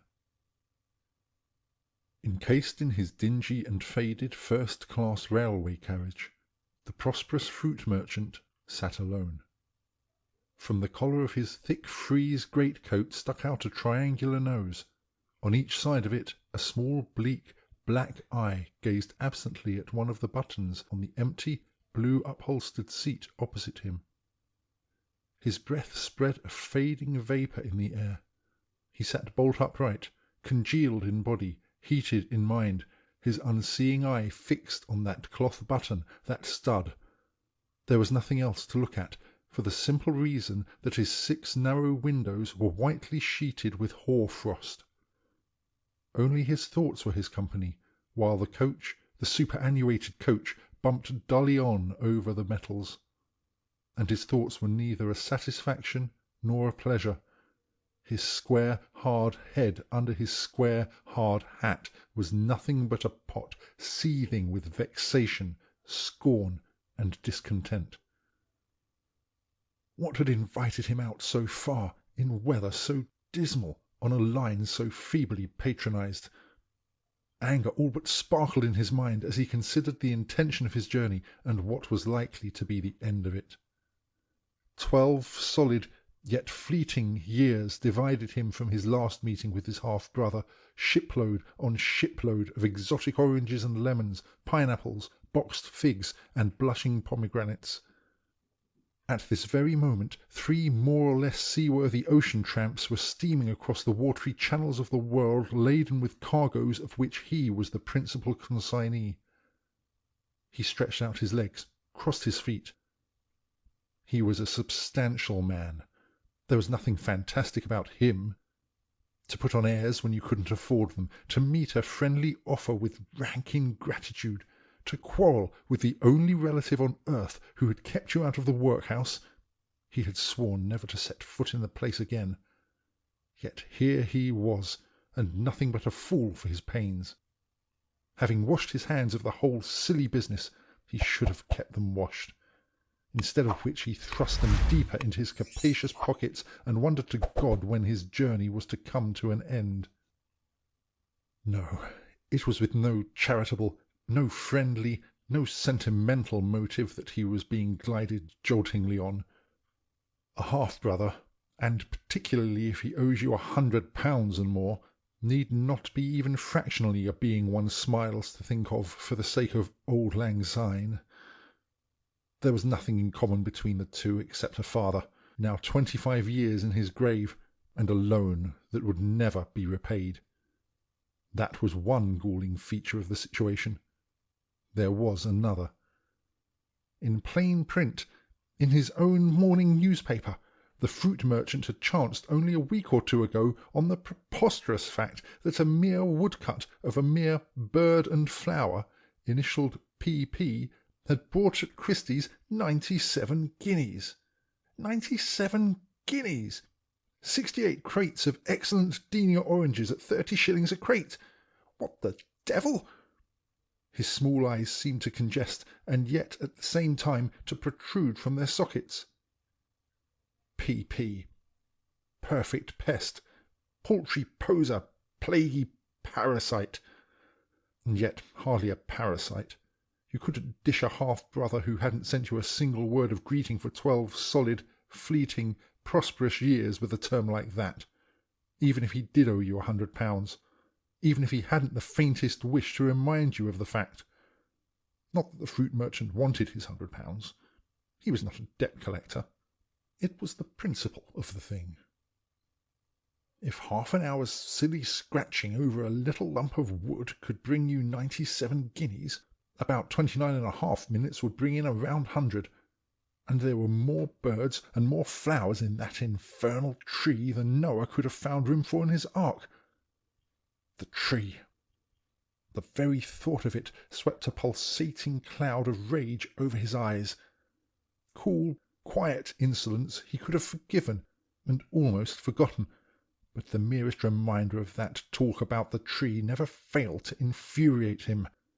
It infuriated him now almost beyond endurance, simply because he knew, even if he wouldn't confess it openly to himself, that this was the decoy which was dragging him on these 53 interminable miles on a freezing, hideous country afternoon. The tree! Never in all his life had he met with such an exhibition of sheer, stark midsummer madness. And yet, with every inch of his journey, the recollection grew on him. He couldn't get it out of his head. Curiosity, resentment, vindictiveness, a cold, creeping cunning, a score of conflicting emotions zigzagged to and fro in his mind. He glared through them at the walls of his cage. But worst outrage of all was the creeping realization, and his body stiffened at the thought, that he was, even now, and perhaps a little more than ever, afraid of the tree. When you finally deal with a relative who has been a pest to you all your life, the one thing you do not look for is an interference of that kind. He could not deny it. The tree had impressed him. The moment he thought of his brother, of the country, even of his boyhood, there it was. It had impressed him so much that the upholstered button had now completely disappeared, and he seemed to be actually in the presence of the tree again. He saw it as vividly as if its image hung there before his very eyes in the slightly self-warmed air of his solitary compartment. The experience filled him with so sudden a flood of aversion and resentment that the voice of the guard chanting the name of his destination reached him only just in time to set him frantically pulling down on his frozen window and ejecting himself out of the train. One hasty glance around him showed that he was the sole traveller to alight on the frosted timbers of the obscure little station. A faint rosiness in the west foretold the decline of the still wintry day. The firs that flanked the dreary passenger shed of the platform stood burdened already with the blackness of coming night. He was elderly. He was obese. His heart was none too sound, at least as compared with his head. Yet, if he intended to catch the last train home, he had scarcely 2 hours in which to reach his half-brother's wretched little house, to congratulate him on his guineas, to refuse to accept repayment of his loan, to sneer at his tree, and to return to the station. A bark at a weedy young porter in mittens, with mouth ajar over his long teeth, sent him ambling off for a conveyance. The fruit merchant stood under the shed in his frieze coat and square hard hat, and watched the train glide out of the station. The screech of its engine, horning up into the windless air, had exactly expressed his own peculiar sentiments. There was not a living being in sight whereon to breathe a curse. Only himself, a self he had been vaguely cursing throughout his tedious journey. The frozen landscape lay white in the dying day. The sun hung like the yolk of an egg above the still horizon. Some menace in the very look of this sullen object hinted that P.P. might long since have crossed the bourne from which no belated draught on any earthly bank had ever been known to come. The thought diverted into more rugged channels the current of talk which he had intended to engage with his half-brother. In other words, he would give the silly fool a bit of his mind. The fact was, their last quarrel, if anything so one-sided could be called a quarrel, had tinctured the fruit merchant's outlook on the world a good deal more densely than he would until now have confessed. No living creature, no sound stirred the air. The fair country lay cold, as if in a swoon. Like a shallow inverted saucer, a becalmed sky curved itself over the unbroken quiet of the fields. His broad cleft chin thrust into his muffler, his hands into his pockets, the stranger to these parts stood waiting. Just stood there, with his small black eyes staring desolately out of his clothes. Why, you might as well be marooned in a foreign land, or on a stage, sterile, cold, vacant, with not a single soul in the audience. At the sound of wheels and hoofs he coughed as if in uncontrollable indignation, and turned smartly on his heel.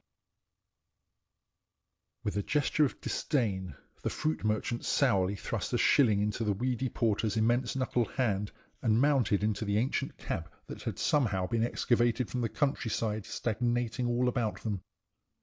The man on the box was like some cautious and obscure little animal that had been dug up out of the earth.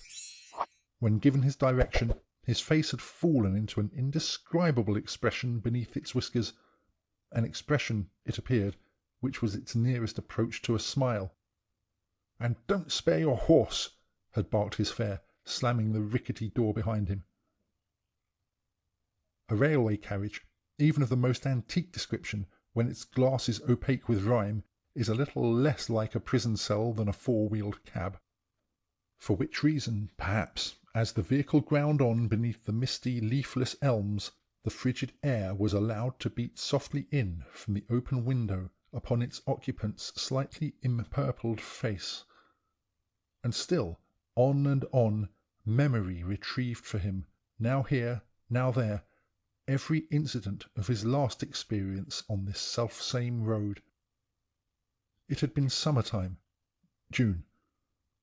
He had been 12 years younger, a good gross of years less prosperous, and perhaps not quite so easily fanned into a peculiar helpless state of rage. Indeed, his actual meeting with his half-brother at the little white garden gate had been almost friendly, so friendly that it would hardly have been supposed they were in any way unpleasingly related to one another, or that the least responsibility of each to each could have caused any kind of festering recrimination. Not that P.P. was even then the kind of person one hastens to introduce to one's friends. You not only never knew how he would look or what he would say, you weren't even certain what he might do.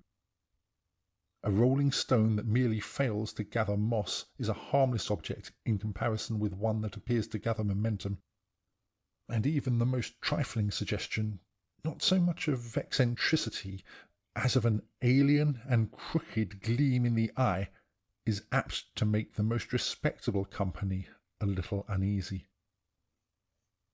Not that the two half-brothers had ever discussed together their aims and intentions and ideas about life, their desires or motives or hopes or aversions or apprehensions or prejudices. The fruit merchant had his fair share of most of these human incentives, but he also had principles, and one of them was to keep his mouth shut. They had met, had shaken hands, had exchanged remarks on the weather.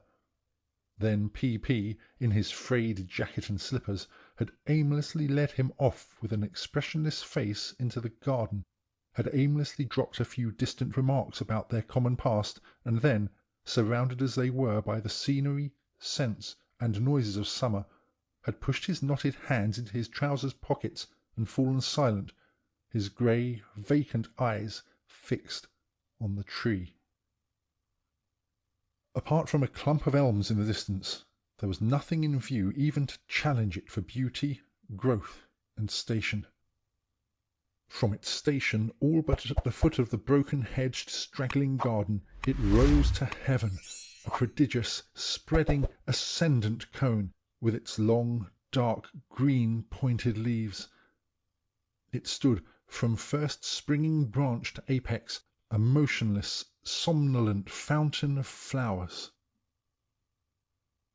If his half-brother had taken the fruit merchant into a dingy little greenhouse and had shown him an ailing plant that with care, water, and guano had been raised from some far-fetched seed, well, that might have been something to boast about. He himself was in the trade.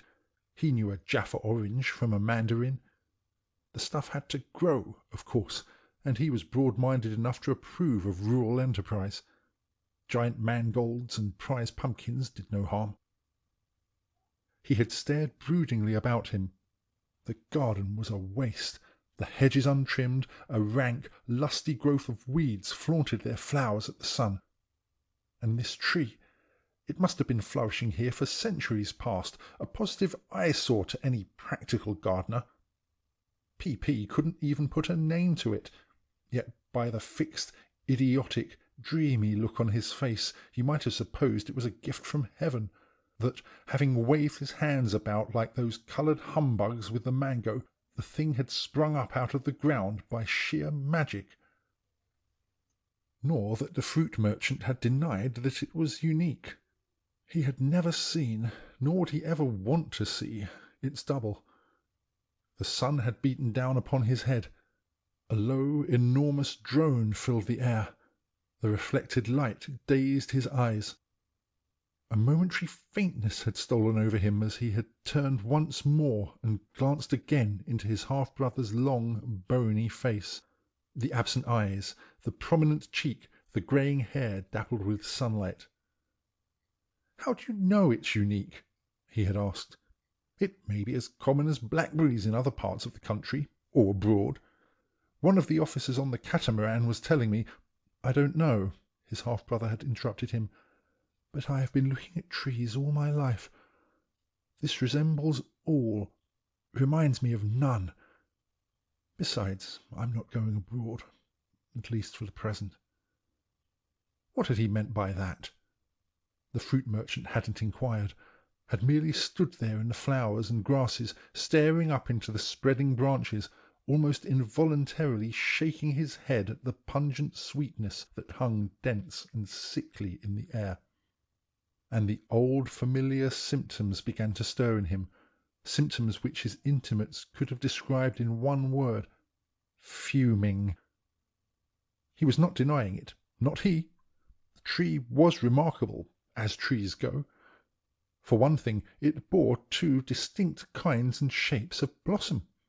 The one, circular and full and milky, in a dark cup-like calyx, with clusters of scarlet-tipped pistils. The other, a pale yellow oval, three-petalled, with a central splash of orange.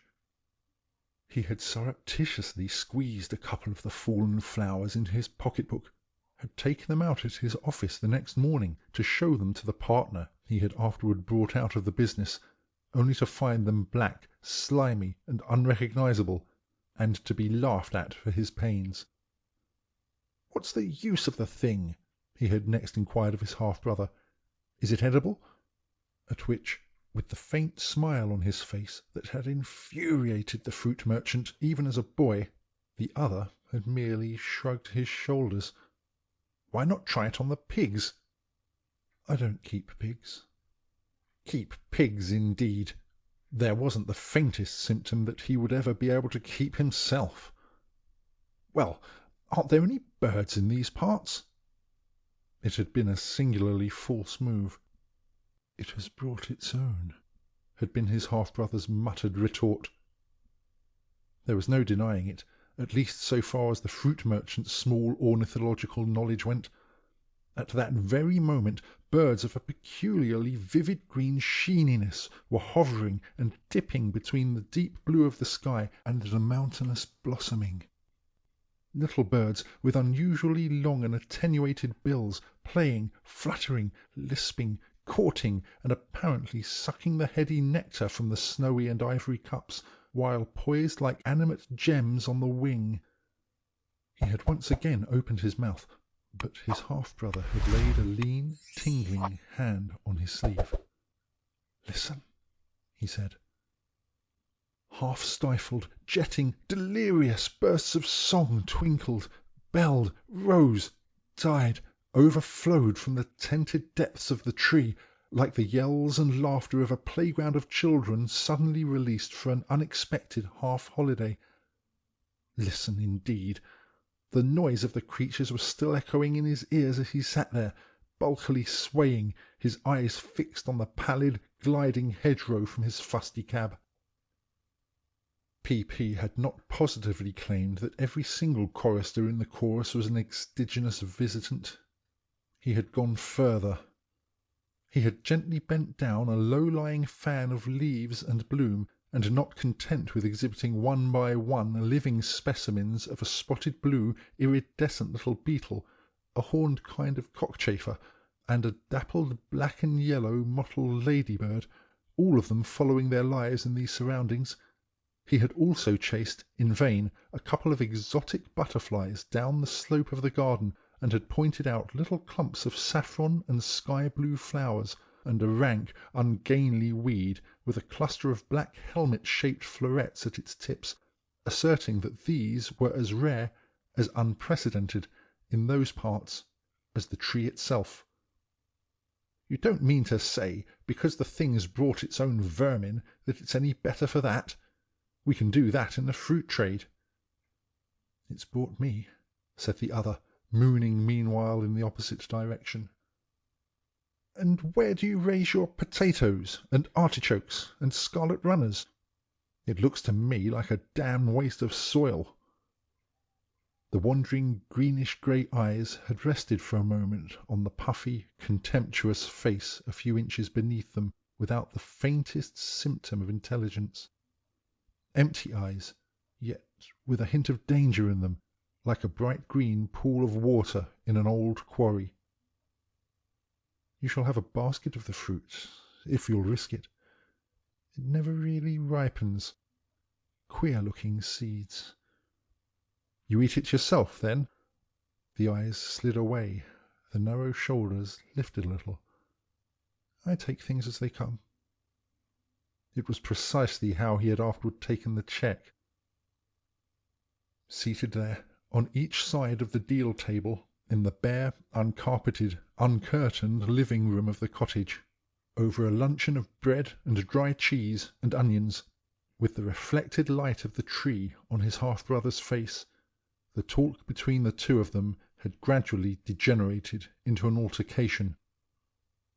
At length the fruit merchant, with some little relief, had completely lost his temper. A half-empty jam-pot buzzing with bees was no more appetizing an object because the insects were not of the usual variety. He had literally been stung into repeating a few semi-fraternal truths.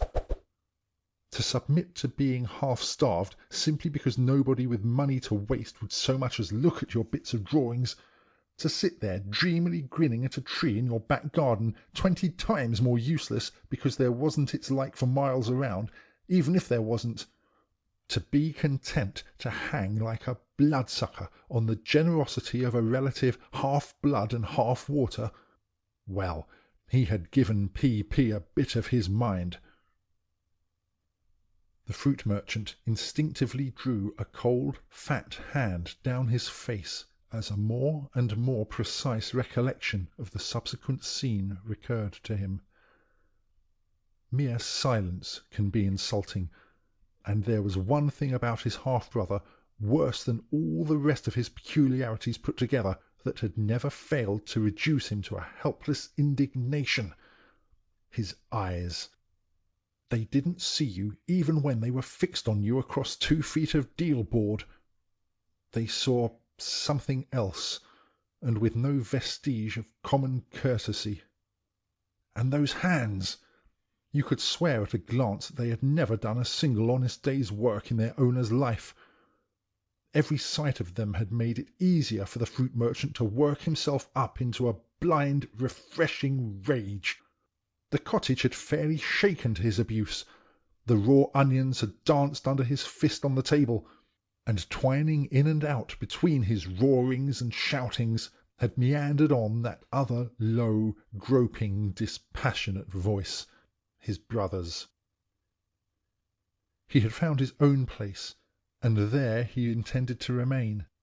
Rather than sit on a stool in a counting-house writing invoices for crates of oranges and pineapples, he would hang himself from the topmost branches of the tree. You had your own life to lead, and it didn't matter if you died of it. He was not making any claims. There was nothing the same in this world for any 2 persons, and the more different everything was, the more closely you should cling to the difference. Oh, yes, it was mere chance, or whatever you like to call it, that had brought him here, mere chance that the tree had not even been charged for in the rent. There it was, and it would last him his lifetime, and, when that was over, he wouldn't complain. He had wagged his skimpy beard, a pencil between his fingers. No, he wouldn't complain if they just dug a hole in the garden and shovelled his body in under the grass within reach of the rootlets. What's your body? They'll bury me all right when I'm safely dead. Try it. It's a fair speculation. Try what?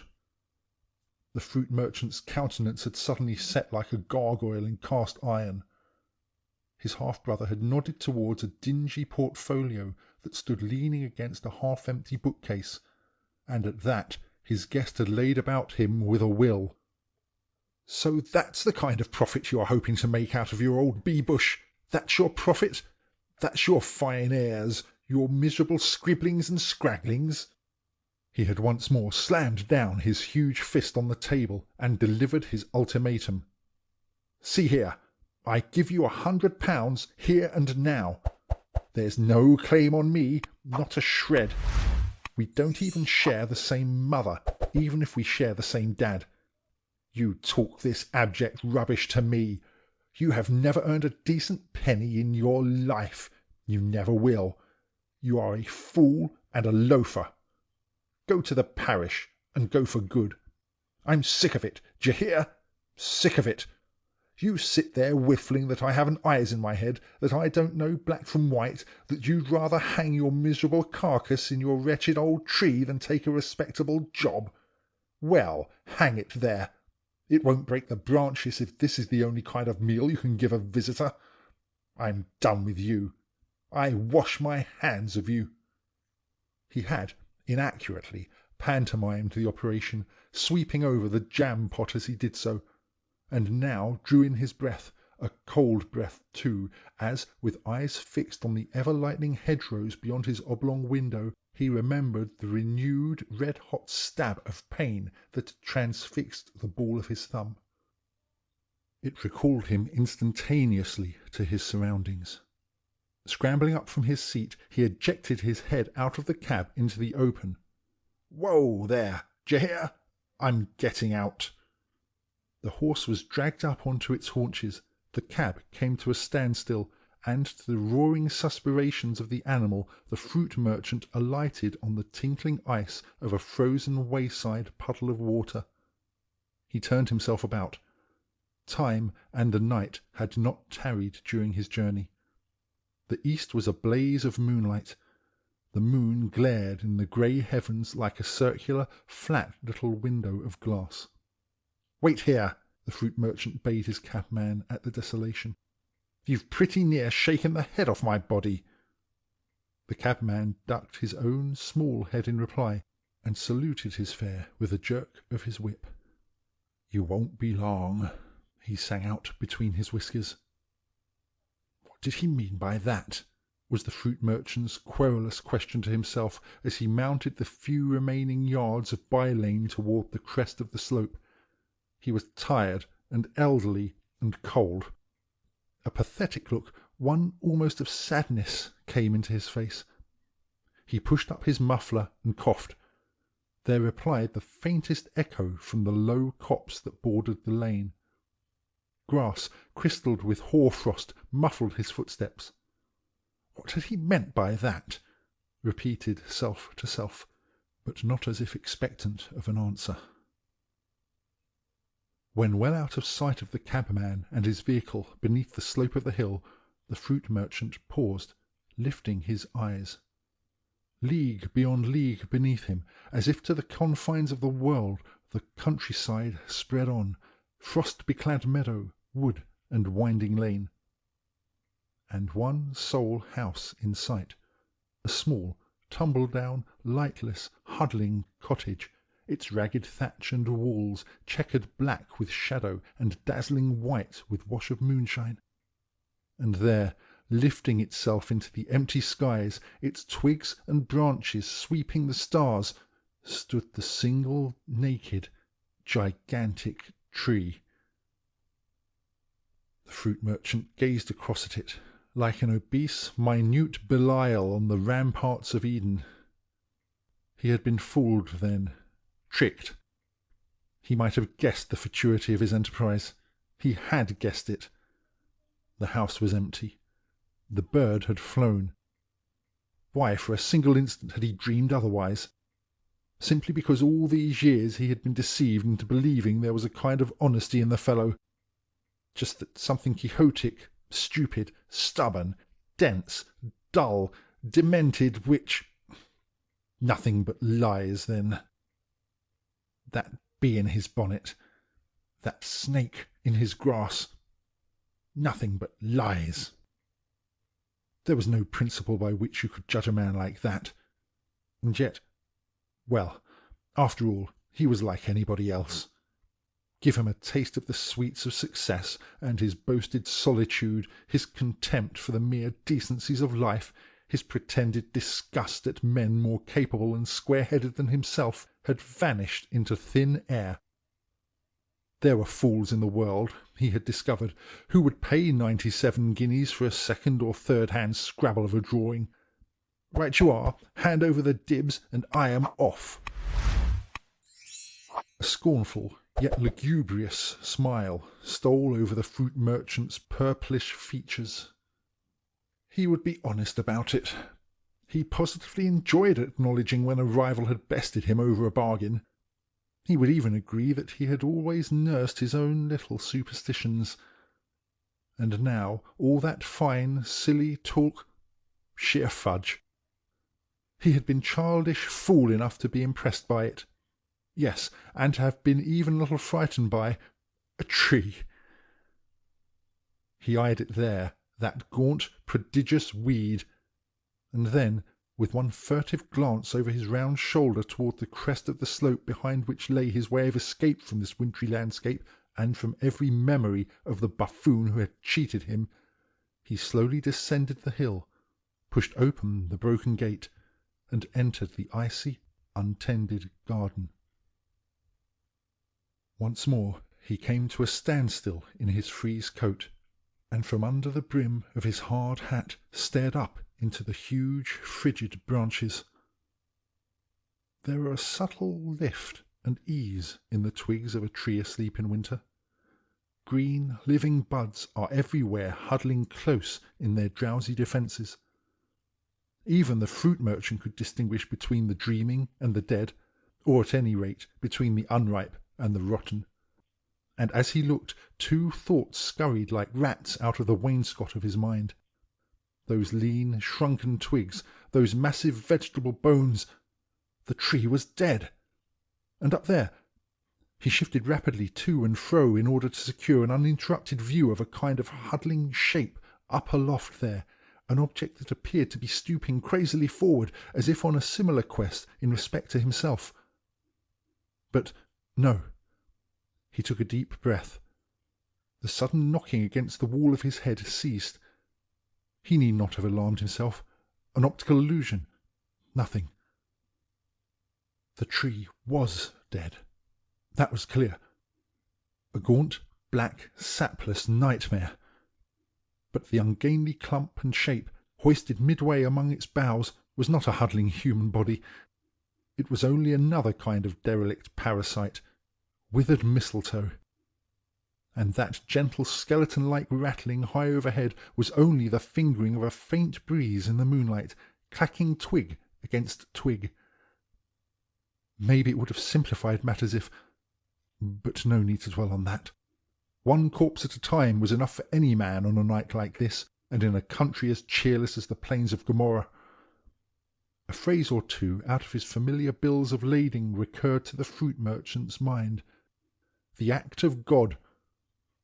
There was something so horrific in the contorted set of the branches outthrust in ungainly menace above his head that he was reminded of no lesser depravity than the devil himself. Thank the Lord! His half-brother had not remembered to send him a parcel of the fruit.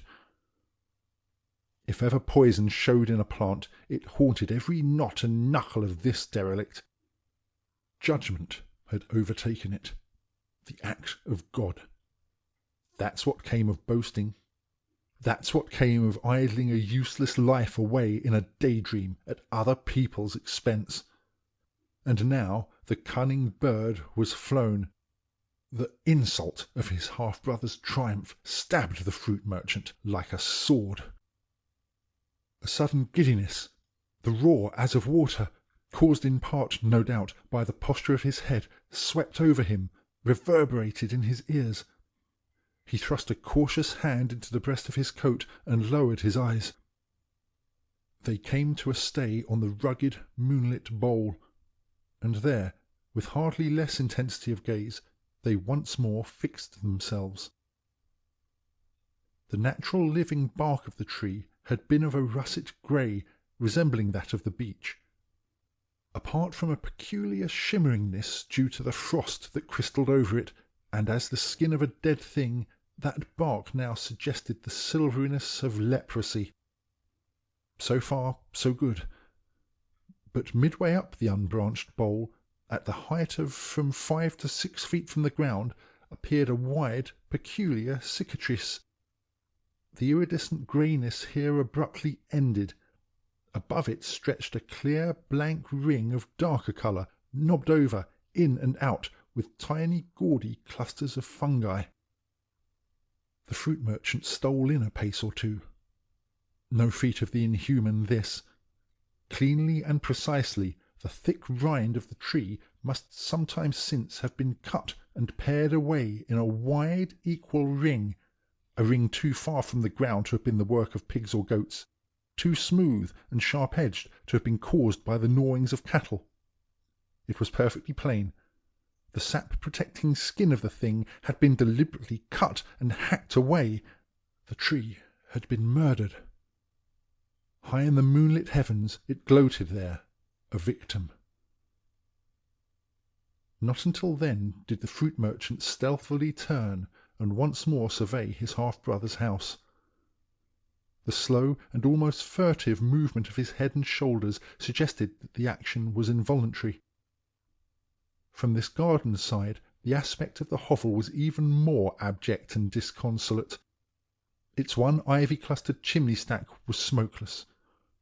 The moonbeams rained softly and mercilessly on the flint walls, the boarded windows, the rat-and-bird ravaged thatch.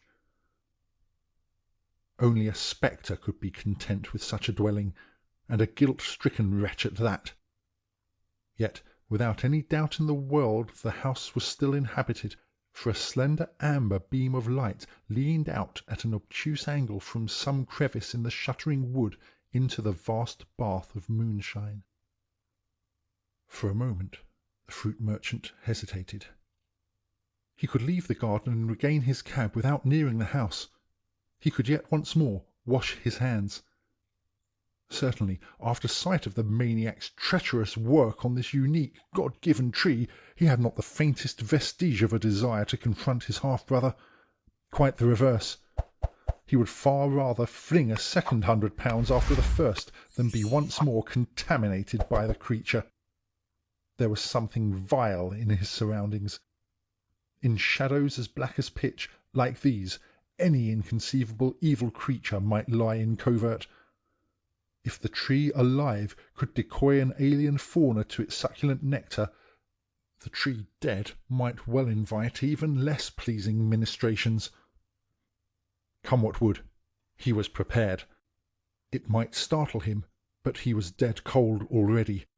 And when your whole mind is filled with disgust and disquiet, there is no room for physical fear. You merely want to shake yourself free, edge out, and be off. Nevertheless, the human intruder in this inhuman wilderness was already, and with great caution, making his way toward the house.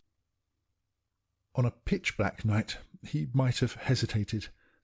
Hadn't venomous serpents the habit of stealing for their winter slumber into the crannies and hollows of fallen wood? Might not even the lightest northern zephyr bring down upon his head another vast bulk of timber from the withered labyrinth above?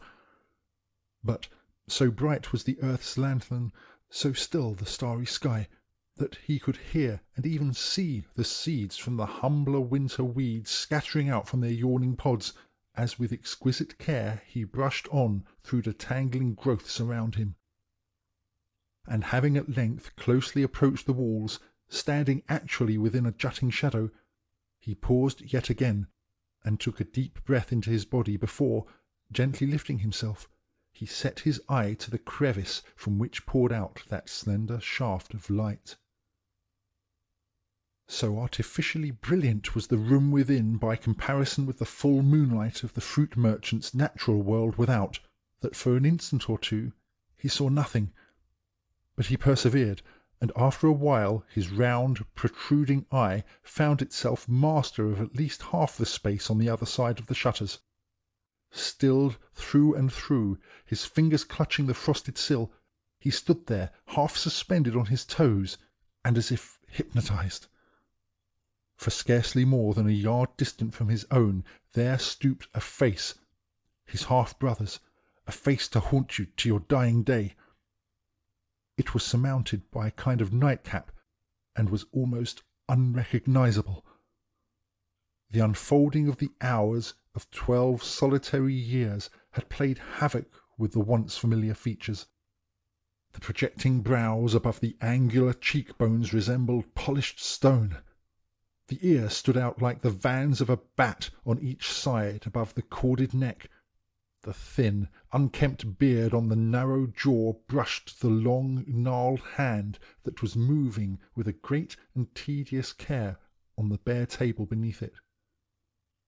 Motionlessly, the hanging paraffin lamp poured its radiance upon this engrossed, cadaverous visage, revealing every line and bone, hollow and wrinkle. Nevertheless, its possessor, this old man, shrunken and hideous in his frame of abject poverty, his arms drawn close up to his fallen body, worked sedulously on, and behind and around him showed the fruit of his labours. Pinned to the scaling walls, propped on the ramshackle shelf above his fireless hearthstone, and even against the stale remnant of a loaf of bread on the cracked blue dish beside him, was a litter of pictures.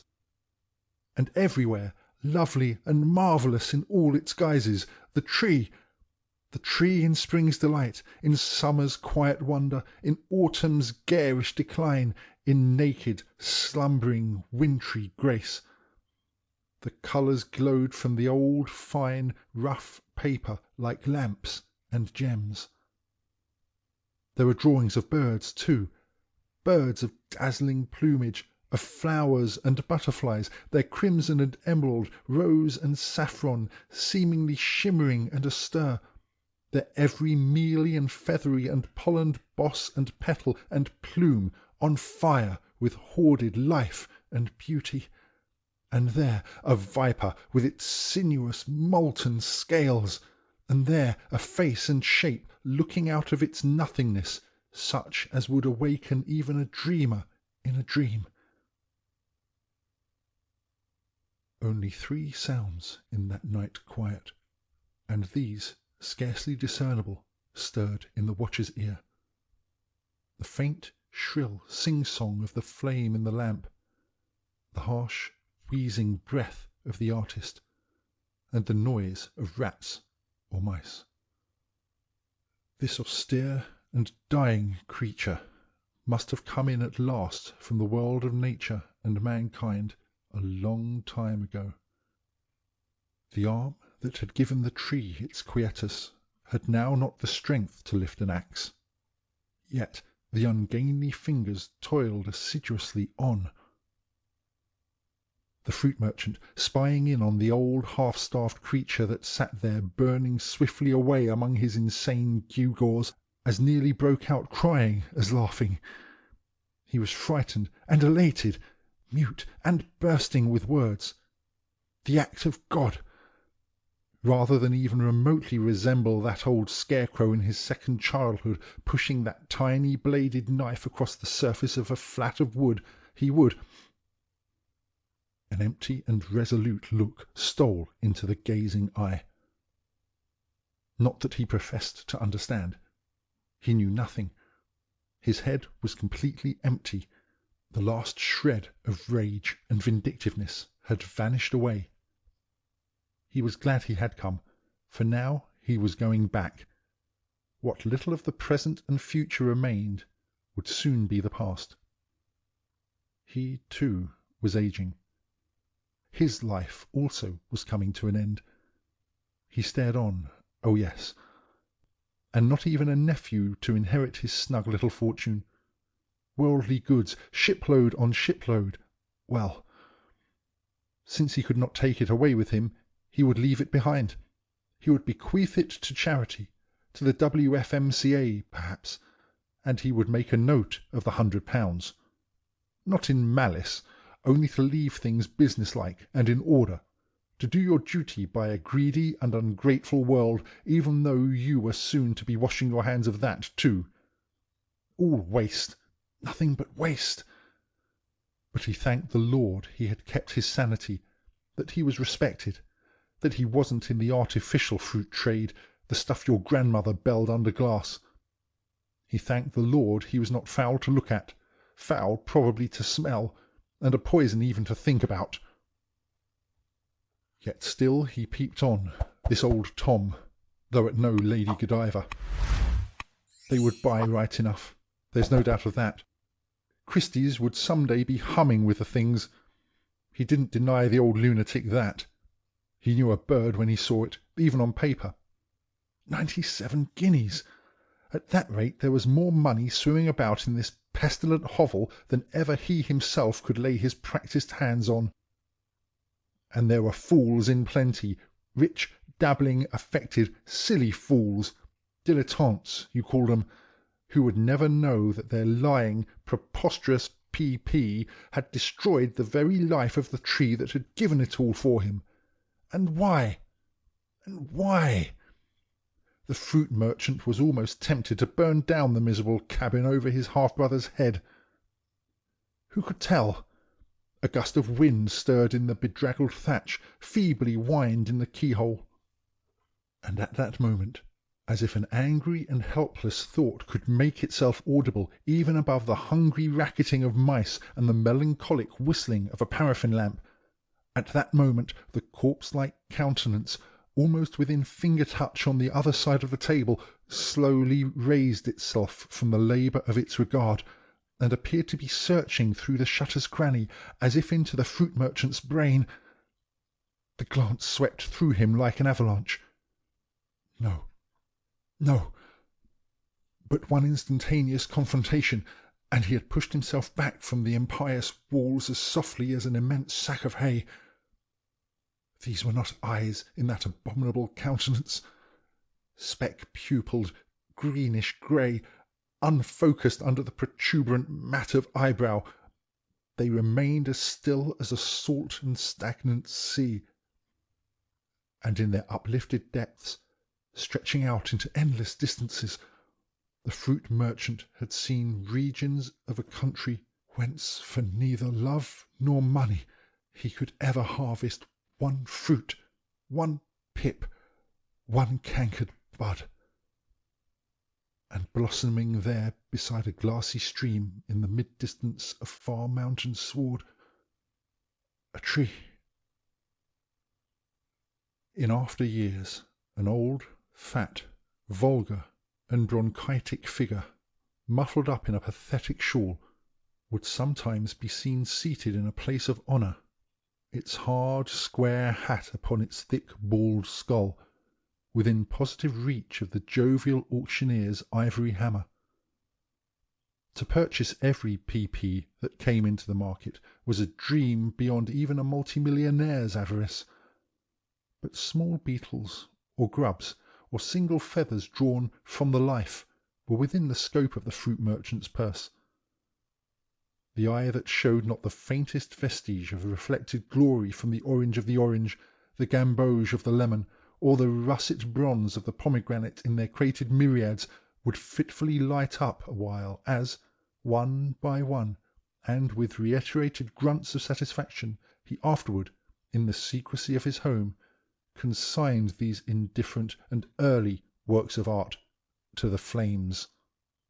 But since his medical man had warned him that any manifestation of passion would almost unquestionably prove his ultimate manifestation of anything, he steadily avoided thinking of the tree. Yet there it remained, unexorcisable, ineradicable in his fading imagination. Indeed, he finally expired in the small hours one black winter's morning, and as peacefully as a child, having dreamed that he was looking through a crevice into what could not be hell, but might be limbo or purgatory, the place of departed spirits. For there sat his half-brother, quite still, and all about him to be seen gay and painted birds and crystal flowers and damasked butterflies, and, as it were, sylphs and salamanders, shapes of an unearthly beauty, but all of them strangely, preternaturally still, as if in a peep-show, as if stuffed.